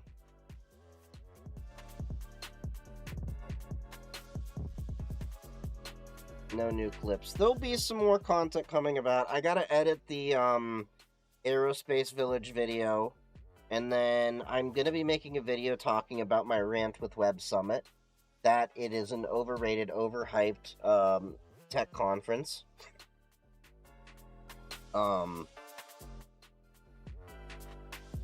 Take your shirt off so I can at least get one clip. Woo! No.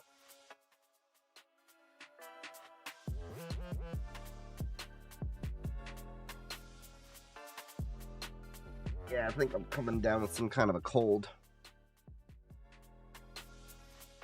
Do you know how to unlock a carrier lock on Pixel 8? Not on a Pixel 8, no. I haven't done carrier locks in a while. There's a lot of cell stores that can do that, but that's one of the things we were talking about a little earlier is how we hope that the FCC rule on removing carrier locks after 30 days becomes a thing. In my mind, carrier locks are a hugely unethical practice that should be made illegal, because as long as you're paying on the phone, there's no reason that the carrier should lock you in.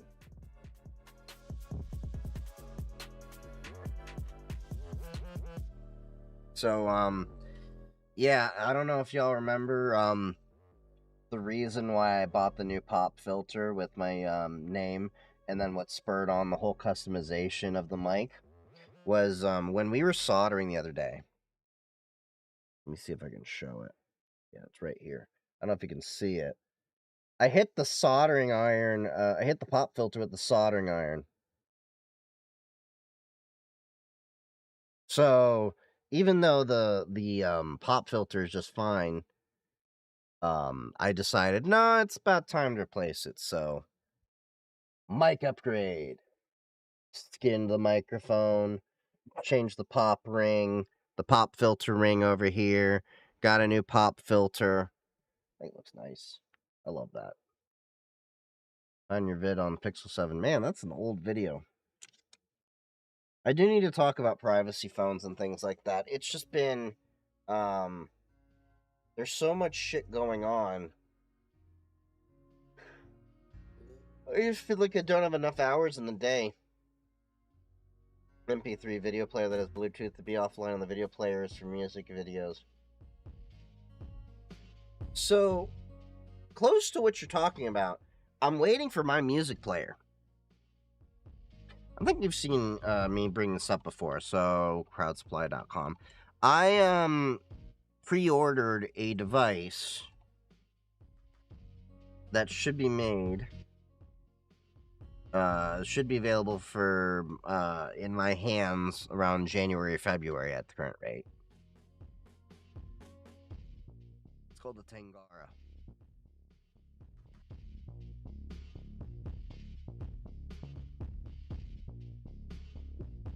Excuse me, got hiccups. So this is the Tangara music player. God damn it.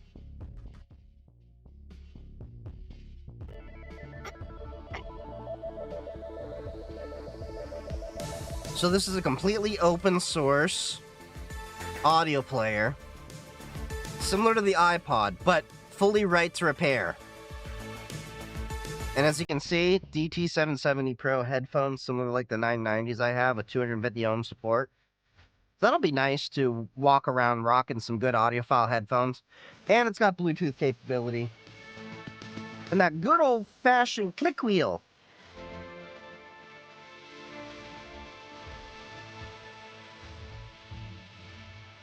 So yeah, totally right to repair.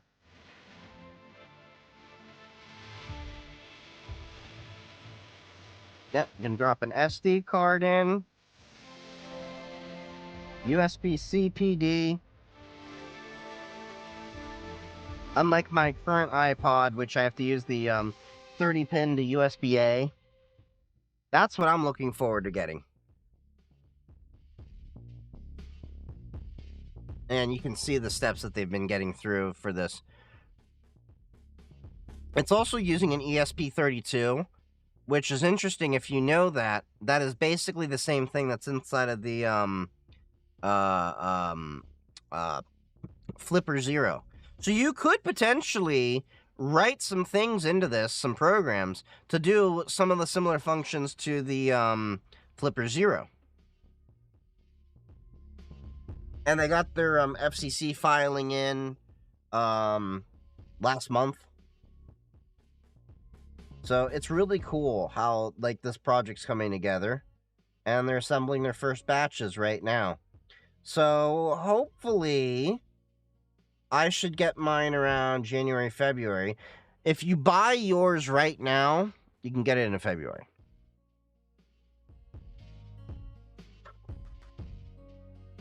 Now, the other good news is my new laptop should be here end of the month.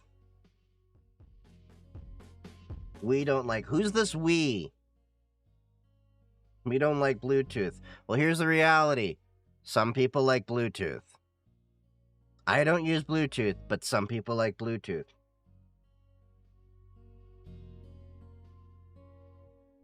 So this is the laptop that I'm looking at getting. Should be here at the end of the month. I'm so excited to get this little guy. I was really hoping to have this before Portugal, because this was kind of the ideal situation for me to have it, traveling around and everything. And I already bought the modem that I plan to use with this guy.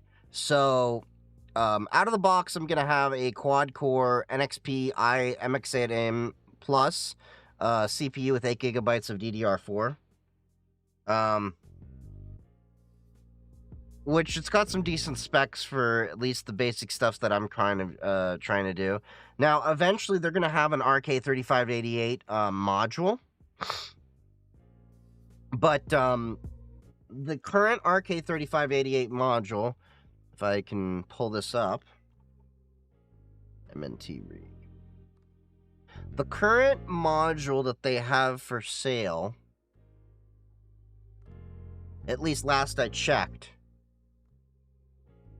yeah, the RK3588, it doesn't have a Wi-Fi built into it. So the issue becomes that I have to, they have an image here that I can show. I guess I can kind of work off of this. So this is the motherboard over here. So you have one slot for your NVMe over here, and one slot for your the cell modem. Now, the MX8M card comes with Wi-Fi built into it, so I can actually use Wi-Fi and cell.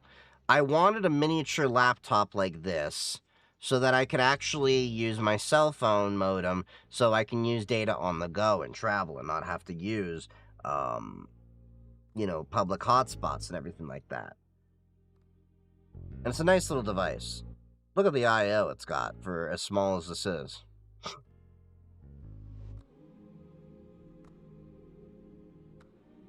Now, I ordered mine in purple. And I also have the white keys coming in, so they should be clicky and mechanical. Now, if you buy them currently right now, you can only get the option of the A311D, which is a little bit faster than the MX8M Plus that I have, but it has half the memory, and memory is important for me. Or you can get the RK3588 module, which is ideally what I do want to get to. I want to get the 32 gig model, but then the issue that you have is no Wi-Fi. I mean, no cell modem. It's either Wi-Fi or cell modem because it's using up that one slot. Now, I ordered my 4G modem because, oh my god, do you know the prices for a 5G modem are insane? I was looking at 5G modems to possibly slap into the laptop, and they were looking at around anywhere from $300 to $500 for the modem. It's $90 for the 4G modem. Now, what I also had to do is I had to find a modem that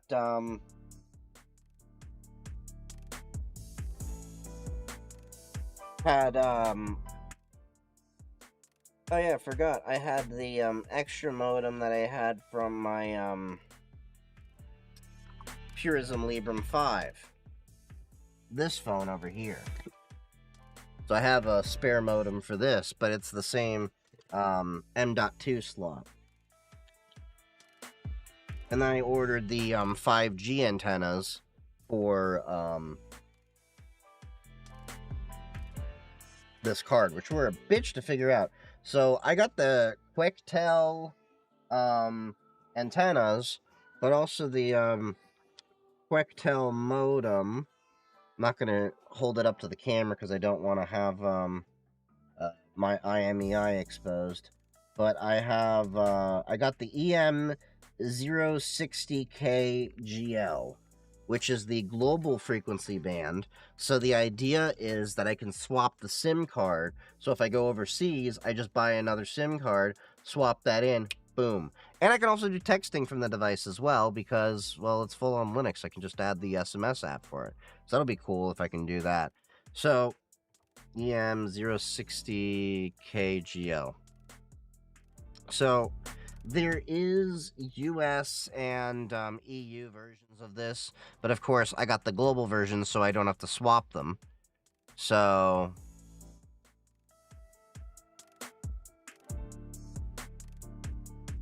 yeah, so these are the antennas I got. Hold on. Where is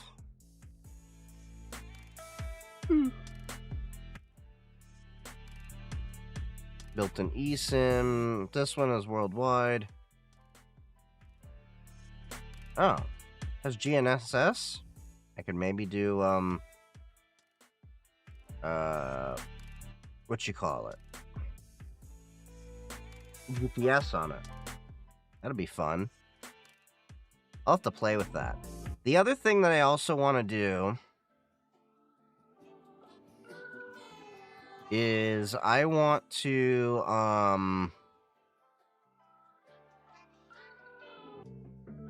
I also want to build an ADSB receiver system that also can do whatever the lower band is. So it's at 1090 megahertz, and then I think it's 978 megahertz. I talk about it in my video that I'm going to be working on.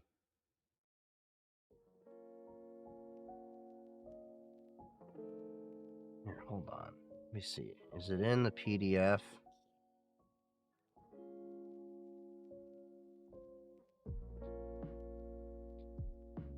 I don't think so. But yeah, they have 5G modems available you can slap into a laptop, but they're so expensive. They are so damn expensive.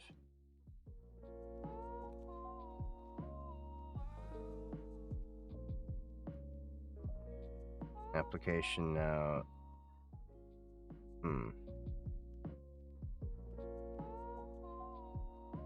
But yeah, I have the global modem. I'm curious if I can slap in the modem I got from the Purism laptop and have it work, because I have a spare. Now, I did get 2 antennas, even though you only need 1. The reasoning is I want to see if I can get an even better cell phone signal with my laptop and everything. So I'm really excited to finally get that laptop set up. The only thing that bites is I'm probably not going to be able to use that until my next little travel. Well, I'll be able to use it, but I won't be able to use it in the ways that I intended. Because don't get me wrong, that Purism Librem 14 laptop I have with Cubes OS, love that laptop. It's great.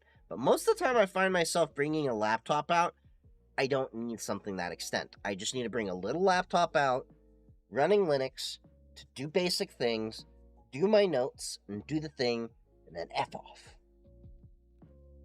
Now I'm finding that I actually just want to have a little mobile laptop with an NVIDIA GPU to do OBS and do my editing on the go.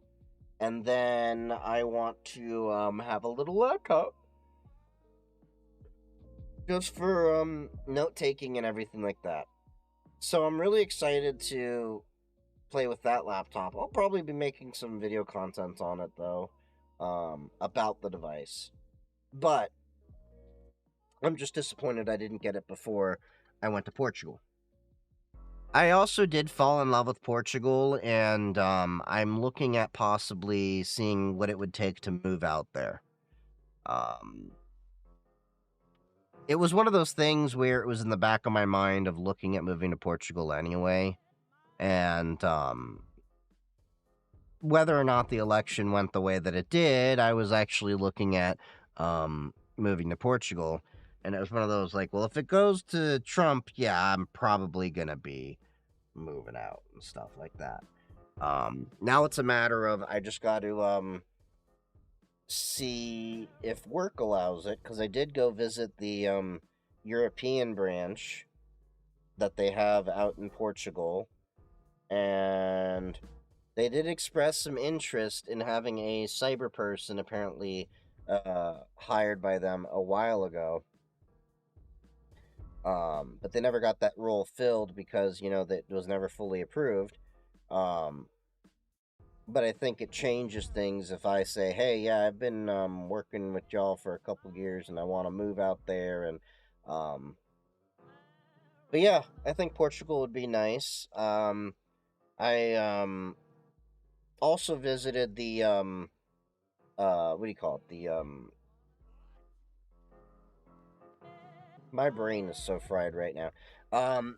I visited one of the oldest synagogues in all of Europe.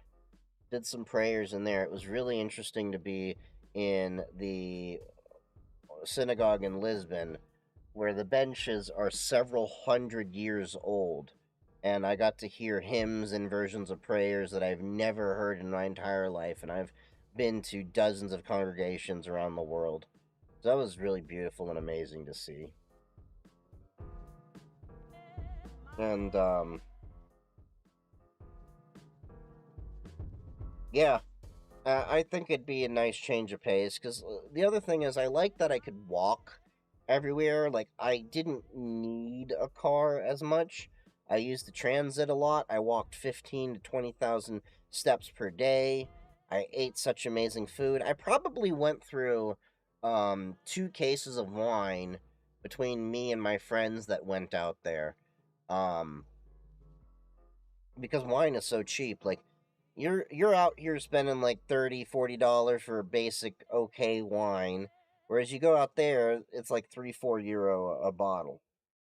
It was wonderful. And the fish, the food, everything was just amazing. Whereas you come to America and the quality of the food is just not that great. There's something I can't really explain until you eat European food. You come back to America, you have American food, and there's yeah.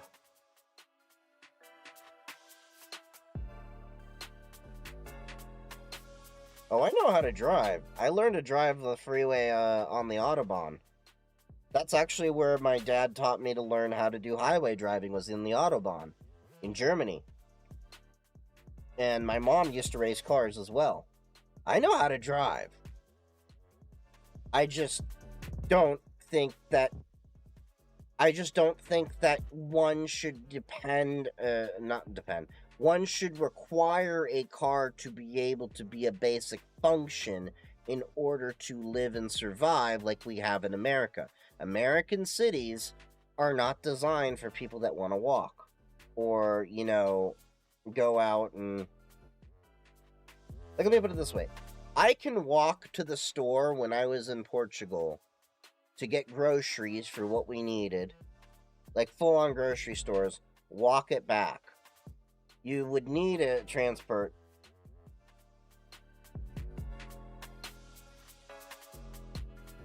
Yeah, I'm not recording behind the wheel. That's what we call a risk. I have a dash cam, but I also don't want to expose a lot of my route and everything like that.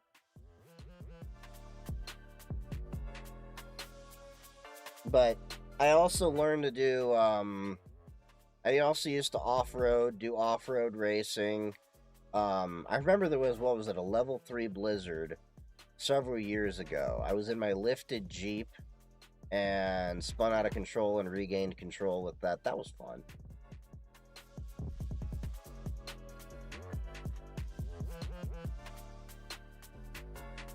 You do realize that people cross their arms because my hands are cold.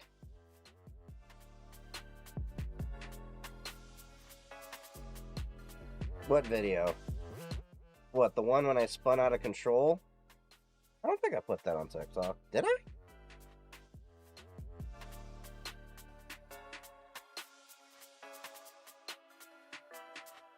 Oh. Hi, Steve. Hi, Paul. How are the kids? How's the FBI and the NSA treating you?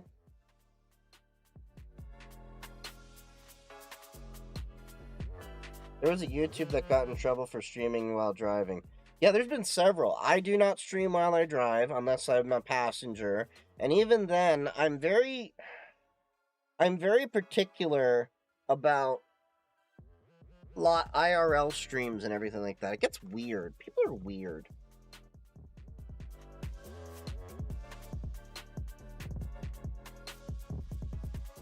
I do miss driving on the Autobahn, though. Or annual raises at Chiefing Company. I would like to, start making some more money off of my YouTube and stuff like that. That'd be nice, but it's a slow trickle. I'm close to crossing 2,000 subscribers on YouTube, by the way, which is pretty nice to see. I'm kind of shocked that my YouTube has grown faster than my Twitch when I've been doing Twitch longer than my YouTube.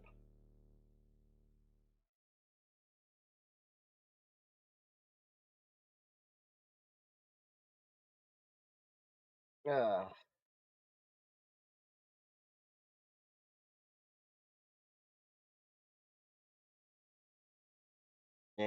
I'm actually debating if I want to get some soldering projects. I found a soldering project. He crashed the car and stole it his friend. That was bad. Oh yeah, Jake Doherty. Jake Doherty. I cannot stand that schmuck. Jake Doherty is a prime example of what happens when you as a parent encourage and enable your child too much and don't treat them that actions have consequences. Because you heard, like, the dude, like, when he crawled out of his car, was like, well, I crashed my car, I gotta get my money back. He literally runs, like, OF models and stuff like that, too. Like, that's how he makes a lot of his money or something like that, I remember. He got kicked off of not just YouTube. No, I don't think he was streaming to YouTube. I think he was streaming to Kick.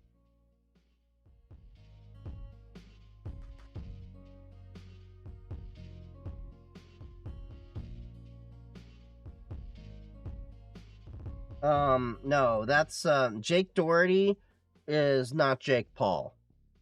Jake Paul is a whole other horrible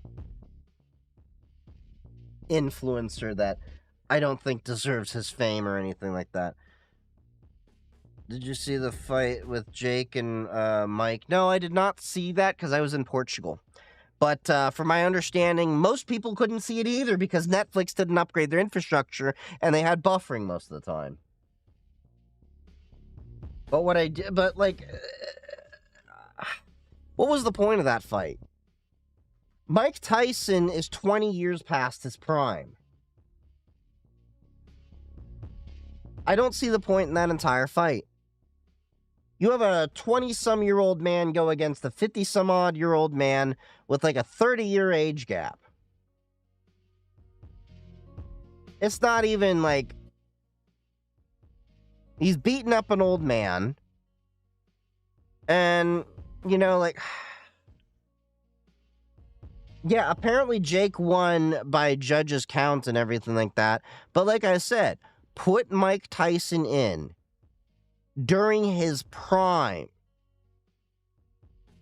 Jake wouldn't have a chance. That's the honest truth, and I stand by that. Yeah, you may have won by points, but there would have been no point requirement with Mike Tyson in his prime. And from my understanding, Mike Tyson was also a little sick because he had an ulcer and stuff like that. Mike Tyson, mad respect to him. He's an old man, though. Like, think about it. He is 7 years away from being able to claim Social Security.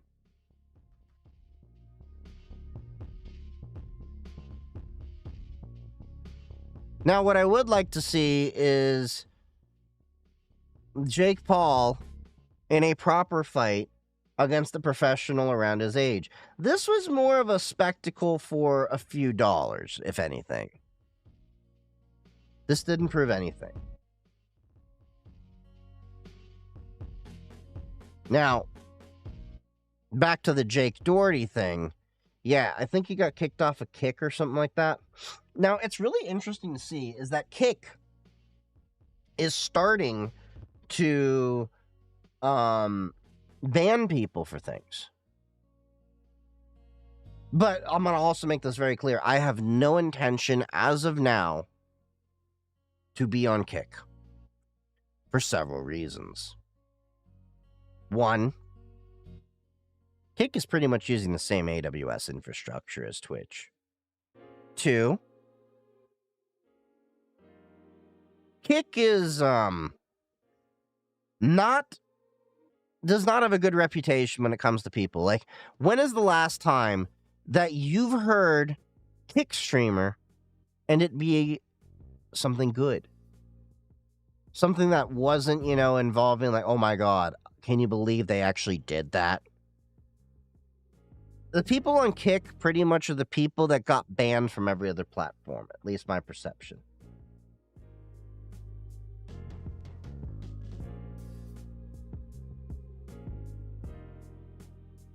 But it is interesting to see that people are actually getting banned off of Kick now. They're getting kicked on Kick. That is interesting to see. But also, Kick has the problem with, there is blatant piracy on that application in terms of DMCA violations, which means there's a very good likelihood that they will get some crackdowns from the MPAA and RIAA because there's people just showing TV shows and things like that.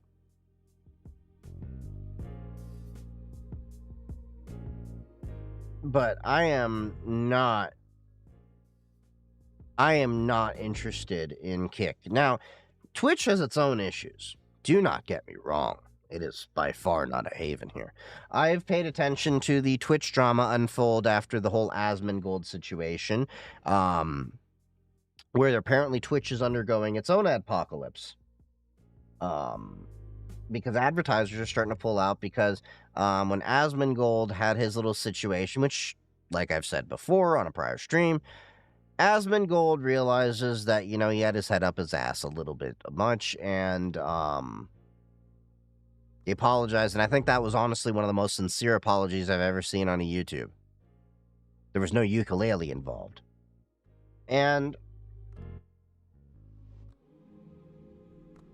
But after he got banned, a lot of people started asking the right questions of different people,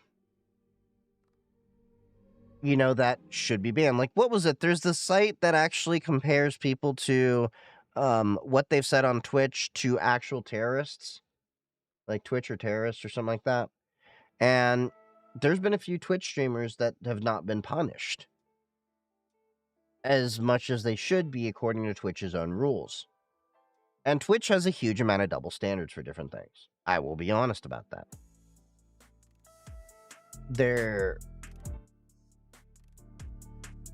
But it feels like there's a little bit of a double standard on a lot of different social media platforms. So,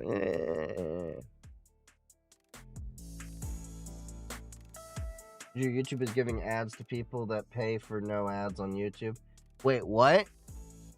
Explain that to me.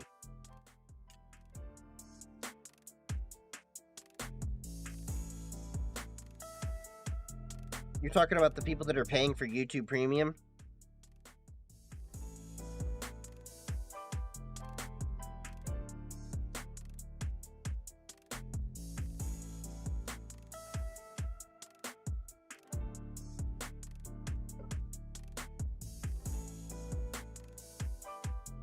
Yeah, YouTube, don't get me wrong, I like YouTube so far as a platform for all the things that you can do and everything like that. Oh crap, my YouTube chat was not picking up.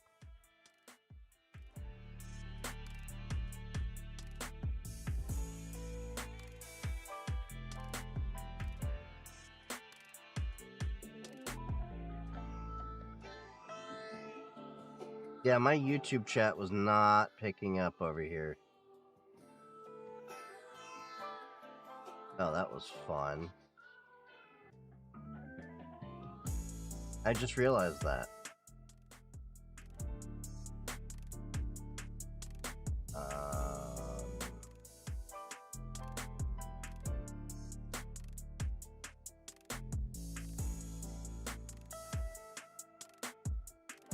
There we go.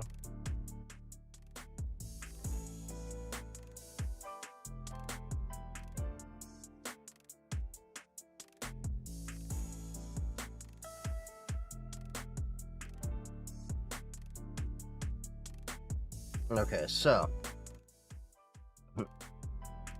many things in your stream make me happy. Signal, YubiKey, Proton Pass, VPN, Matrix Element, Signal. Yep, that's me. That's a bummer. My YouTube chat apparently was not connecting in to my merged chat, so I missed some of the YouTube chats and everything like that. But yeah.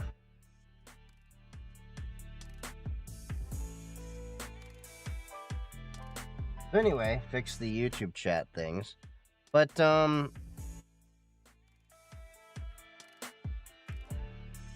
you pay for YouTube Red for no ads, and YouTube is still giving the ads, and it's not a bug. That sounds like such BS.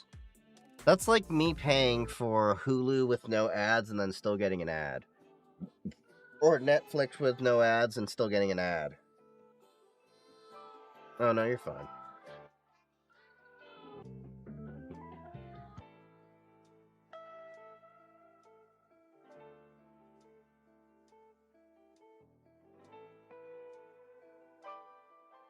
God damn it, my YouTube, my frame quality is going down.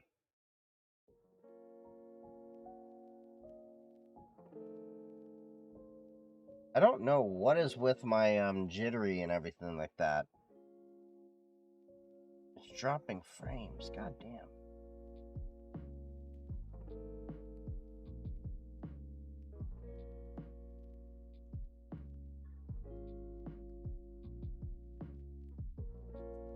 Yeah, it's dropping due to the network.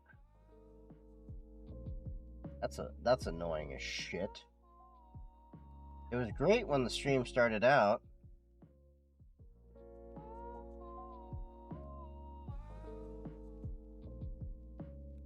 Okay.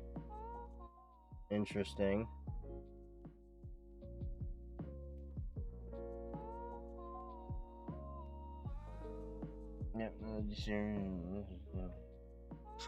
But I'm curious why my network is going to crap all of a sudden. I may have to reboot my firewall and everything later. Because the network seems to be dropping quite a bit. But I'm curious, if I open up Twitch, what's the stream look like to me? Anyone having quality on issues on your end?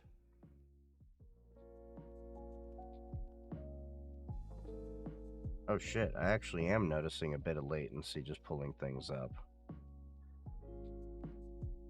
I wonder.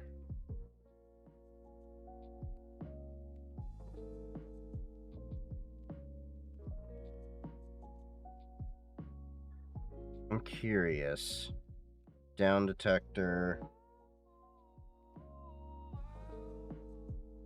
Oh, everybody's having an issue right now. TikTok's having an issue.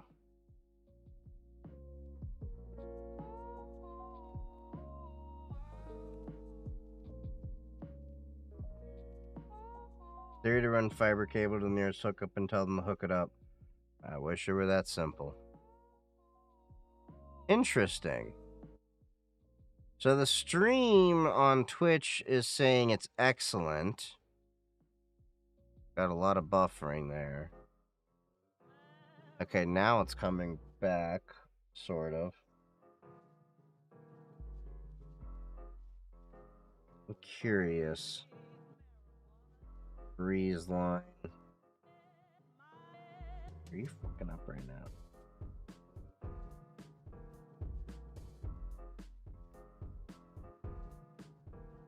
I'm looking at the live outage map.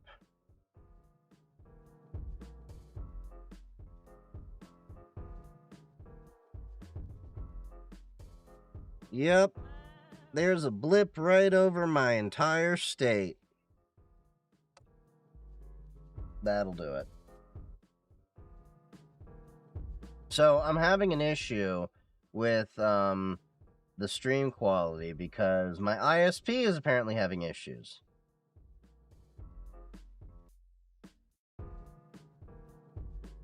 Okay, now it looks like it's okay.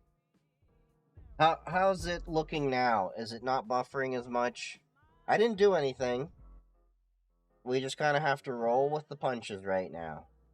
But it looks like I'm getting all green bars inside of OBS, whereas it dipped down.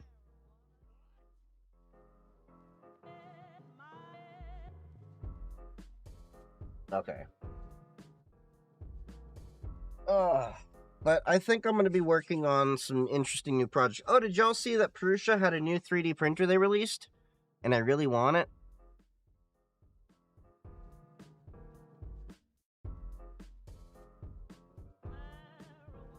Prusa released a new 3D printer, which is a Core XY. And I've been wanting a Core XY for a while. I want their, like, large Prusa XL.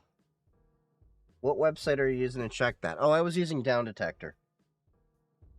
Down Detector is one of the sites that I've been using for a while. It crowdsources a lot of the information, so you kind of have to take some things with a grain of salt, but it works pretty well to at least get an aggregate of if issues are happening.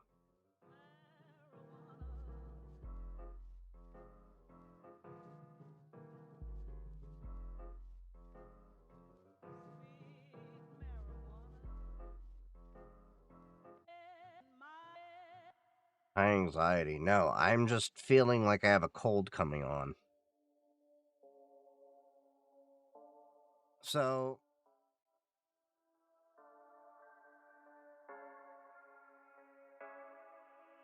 I don't think they have the new one listed.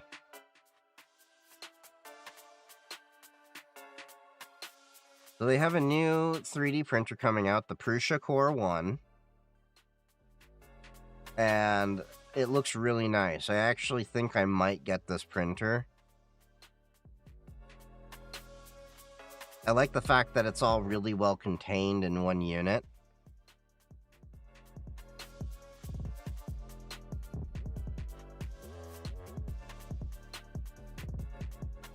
Of course, open source, just like the typical Prusa. I'm jet lagged and I am feeling sick. That's what it is. You have to remember, my body's still like 5 hours ahead, so right now it's 2 o'clock in the morning for me. God damn it. Let's take a look at this.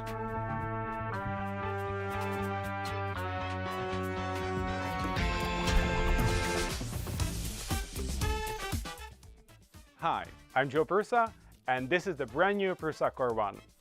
I cannot wait to show you all the clever design choices that makes our enclosed Core XY really stand out. It'd be really nice to get a Core XY, because then I could go a little bit faster.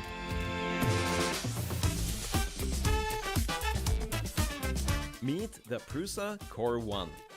We are expanding our lineup with a new, fully enclosed, high-speed Core XY 3D printer. So apparently this is fully enclosed, but also it has a heater built in. Office, workshop, study or print farm. We have designed it as an instant setup plug-and-print machine, ready to go within 10 minutes of taking it out of the box. Oh, nice. The Core XY kinematics make it fast, space-efficient, and capable of printing larger, heavier objects with ease. It's 20% faster than the Mark IV's, which could already beat some of the fastest printers on the market. See, I'm still on the Prusa Mark III's. I haven't upgraded. Despite its compact size, the Core 1 also offers a significantly larger print volume than the Mark IV's, letting you create objects up to 250 by 220 by 270 millimeters. The fully enclosed chamber made from premium quality materials brings many benefits. It reduces noise and makes the printer quiet even at high speeds. The active chamber temperature control enables effortless printing of advanced filaments from PLA to polycarbonate while retaining top quality and dimensional. So the one thing I'm curious about is does it still use an E3D hot end like I'm using in mine right now? Because if so, I could drop in my tungsten nozzles I currently use and probably have to upgrade the hot end similar to what I did before. Accuracy. These are It also looks like it's using, I forget what those Mark rails are III, called, but and they, Mark IV, like high wind among rails. Enthusiasts and professionals alike. The Prusa Core 1 is accessible and expandable. If this is your first printer, you'll find it incredibly intuitive right from the start. Once you feel confident, you can expand your experience with various add-ons such as the MMU3 to print beautiful, colorful objects. It looks so much more clean than my current Mark III IKEA lac enclosure 3D printers. I would really like to use this. And the cool thing is, looking at the price, it's only a little bit more than the 3D printers that I bought. So I bought mine for about $800 a piece. They think this goes as a kit for $950. And you can go even further with an optional GPIO hacker board, allowing you to control external devices, such as LEDs or remote triggers for cameras. The Wait, what? possibilities are nearly endless. The Prusa Core 1 simply scales up as you gain experience, and if you have one of our printers already, you'll feel right at home. When we started thinking about I like how they've thought about all the different ideas that, go into what you have to do with a 3D printer, with the enclosure and everything, because I remember I had to if you've seen my 3D printers, if not, I can show them on a video in a stream in the near future, because I have to do some maintenance on them. Um, I may do that either during Thanksgiving or Christmas Day. But either way, I think this is a really nice setup. Core 1, we wanted to make sure it's not just another box with a bunch of plastic panels around it. We came up with an exoskeleton design. It means So the cool thing is, I also just realized the reason why they couldn't do this sooner is because a heated 3D printer enclosure was patented by, I think, Stratasys, and that patent only expired a year ago. And it was only several years ago before that you could even have an enclosure sold for a 3D printer because of a Stratasys patent. So all these patents are expiring from the 1980s now. So you're going to see a lot of amazing 3D printers. And the active heated enclosure is going to be amazing because that's one of the things you need to really control a little bit better for good polycarbonate 3D printing. Now, I've managed to figure that out when it came to my Prushas, getting polycarbonate working with them because of the insulation that I did around the cases and everything. So this is really nice to see that it's accessible out the box. enclosure made from solid steel profiles is an integral part of the printer's frame. This makes the printer incredibly robust. Another important part is the footprint. The Core 1 requires less space than the Mark IVs, but it offers 30% bigger print volume. That's a pretty big difference. Oh, nice. And I mentioned clever design choices. One of them is the placement of the spool. It's on the side, in the recess where it doesn't stick out. The footprint is still the same, and yes, it also is ready for a dry box. You can find the same recess on the other side. It's the perfect place for all sorts of holders and organizers, which you can print and attach using magnets. Oh, nice. But you can also go much wilder with all sorts of modifications and overhauls. And before we look inside, there's one more thing. The space efficiency is incredibly important to us. We run a huge 3D print farm with over 600 machines, and the new Core 1 fits right in. Now we can fit another row of machines in the existing farm. We also made it possible to open the door to full 180 degrees, and you can even flip the hinges from one side to another. Oh, Basically, nice. every new printer we make is also a machine we are going to use in our own manufacturing. So the reliability, speed, print quality, and easy maintenance are on top of our list. You can still completely assemble and disassemble the entire machine with a few basic screwdrivers. Nothing is glued together or impossible to replace. So, if an idler wears out after The thing that I have the question of is because this is all metal and everything, the likelihood of being able to 3D print your own parts for it is less than it was with the current one. Which, I mean, at a certain point, you're going to need metal parts anyway to be more reliable than, the PETG and other such parts you could do with the Prusa. But it kind of loses a lot of its amazing, rep wrap capability of you could 3D print another 3D printer with your 3D printer. few years of use, you can simply replace just the single component. Let me stop here for a moment. One of the deliberate design choices we've made is the high durability polymer we used for the doors. It's much safer than glass because it's nearly indestructible. And you'll find similar examples of function over form all over the machine. The entire XY gantry is made from steel because combining materials such as steel and aluminum would lead to differences in thermal expansion.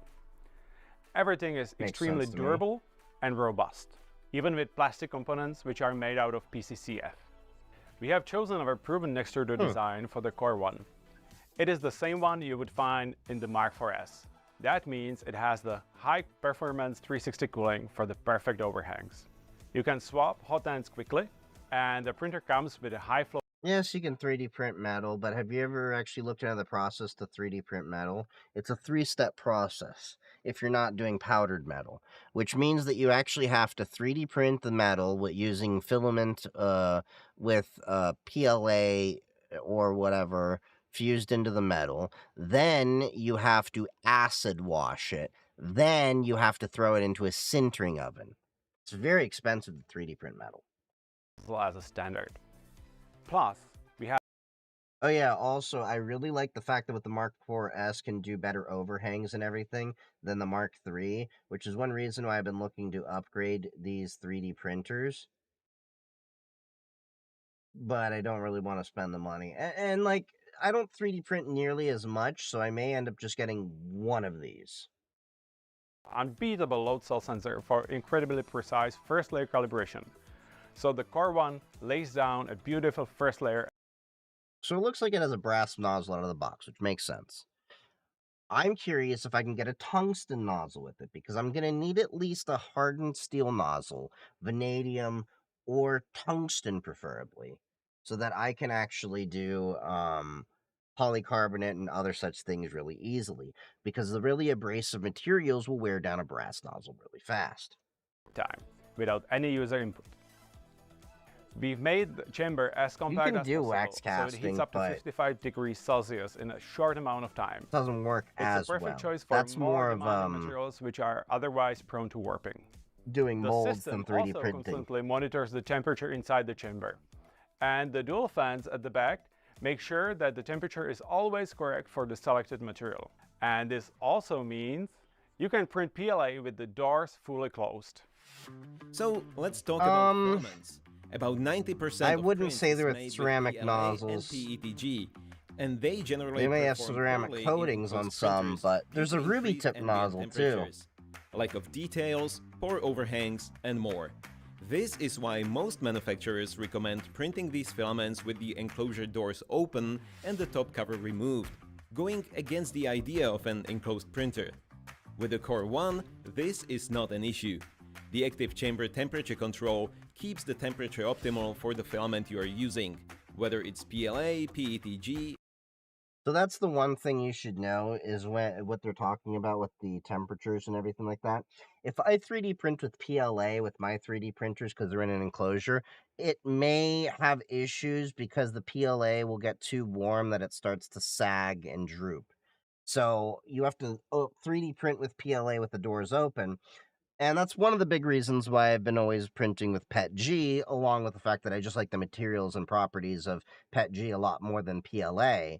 Because once you get it dialed in and learn to retract like a bad politician, then it works really, really well with a lot of the things that I do. And I find the mechanical properties of PETG to be more advantageous than PLA.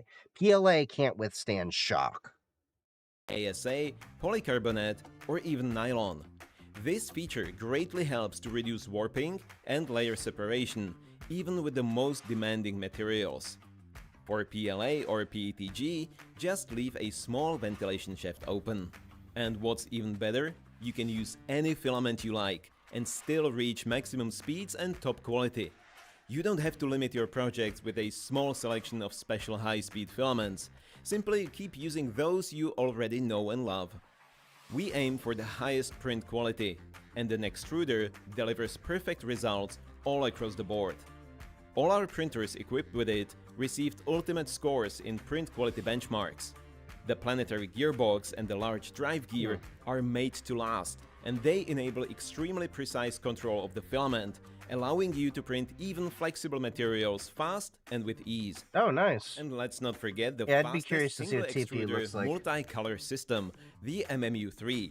With this add-on, you can create beautiful, colorful objects, and you won't have to throw I still half haven't of your gotten around to an filaments away MMU. or I constantly want to clean the use one. surroundings of your printer, thanks to our compact wipe tower, where the printer deposits excess material during filament changes.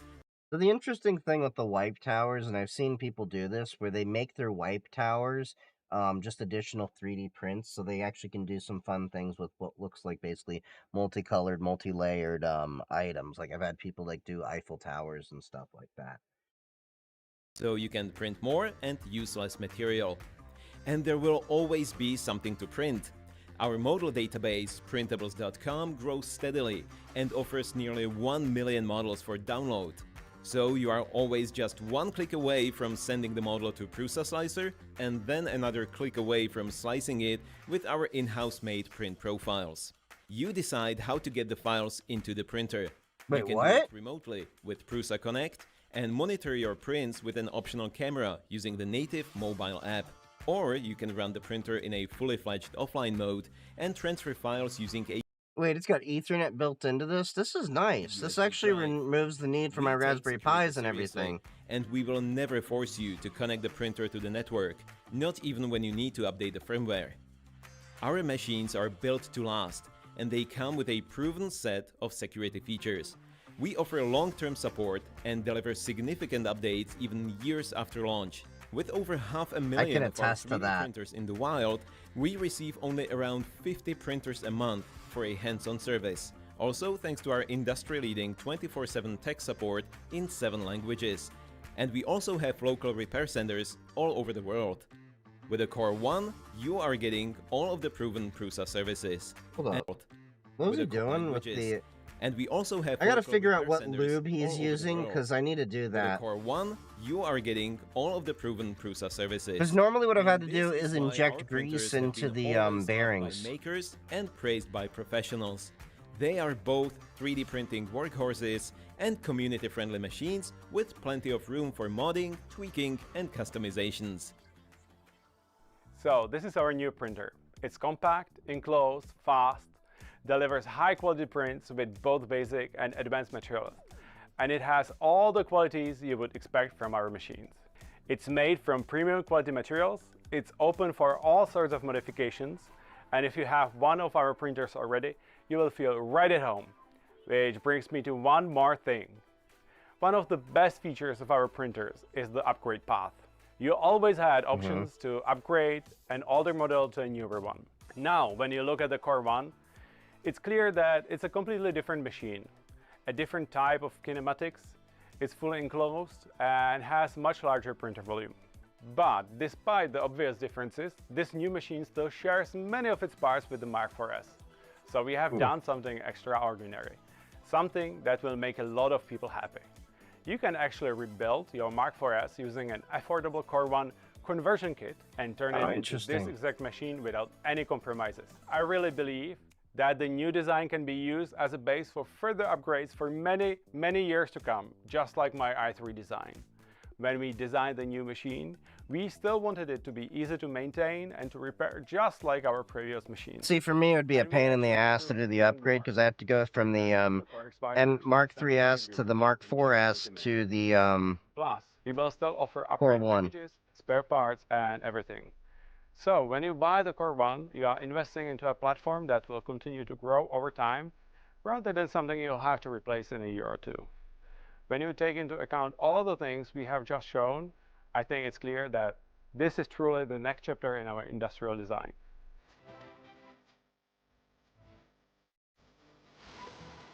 Yeah, I'd be totally interested in getting 1 or 2 of those to replace my current ones. Don't get me wrong. I love my Prusa Mark III-S's. I think they're great. But I feel like I need to upgrade my system a little bit. Why not 3? Because I don't have enough space for 3. I have 2 Ethernet ports right by the 3D printers. That's all I can handle. I had 3. I had a third one in the box, and eventually it sat there so long I just gave it to Sugar, and I told her that you and your kids can go enjoy a 3D printer. So yeah, I just handed her a Mark III-S Plus, still in the box, never got to build it, and she's slowly putting it together herself. Because my niece, her eldest, is getting into 3D design and everything. So I'm like, well, if she's doing 3D design and she's doing stuff in Blender, have her design some models so that she can, 3D print stuff and actually, get her into being a maker. I want to turn my little niece into a STEMinist. I'm going to teach her lockpicking soon, too. She's, she's getting into those teenage years. She needs to learn to be a little hellion and be the cool teenager that knows how to pick locks and stuff. I'm sure she's a good kid that she won't actually get into trouble and all that, but it'd be kind of interesting if she did, because it'd be like, did you teach your niece how to do lockpicking? Yeah, every kid should know it.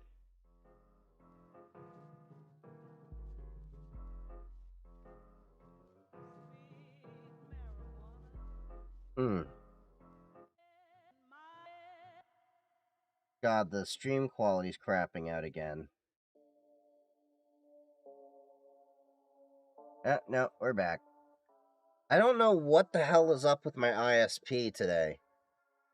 But also, I'm still jet lagged and under the weather and all of that stuff.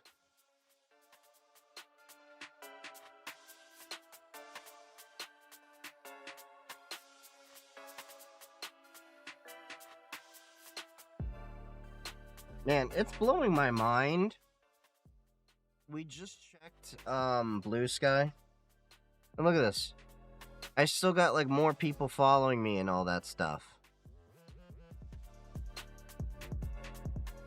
I'm actually at the point right now, I don't even know how many followers I have because it doesn't tell you. You have to do the whole like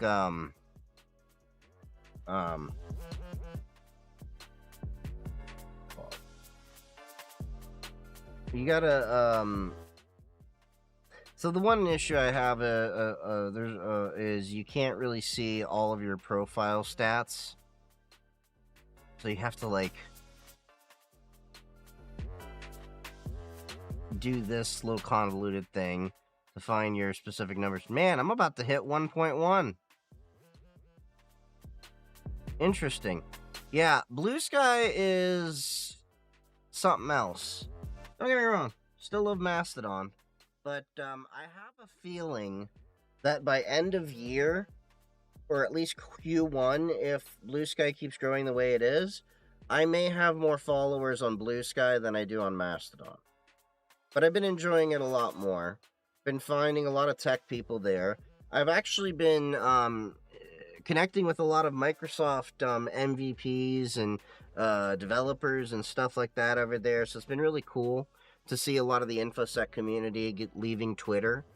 I think a lot of people are just not happy with Twitter and seeing it's actually been declining, and they don't really see that it's going to be improving that well. So, yeah.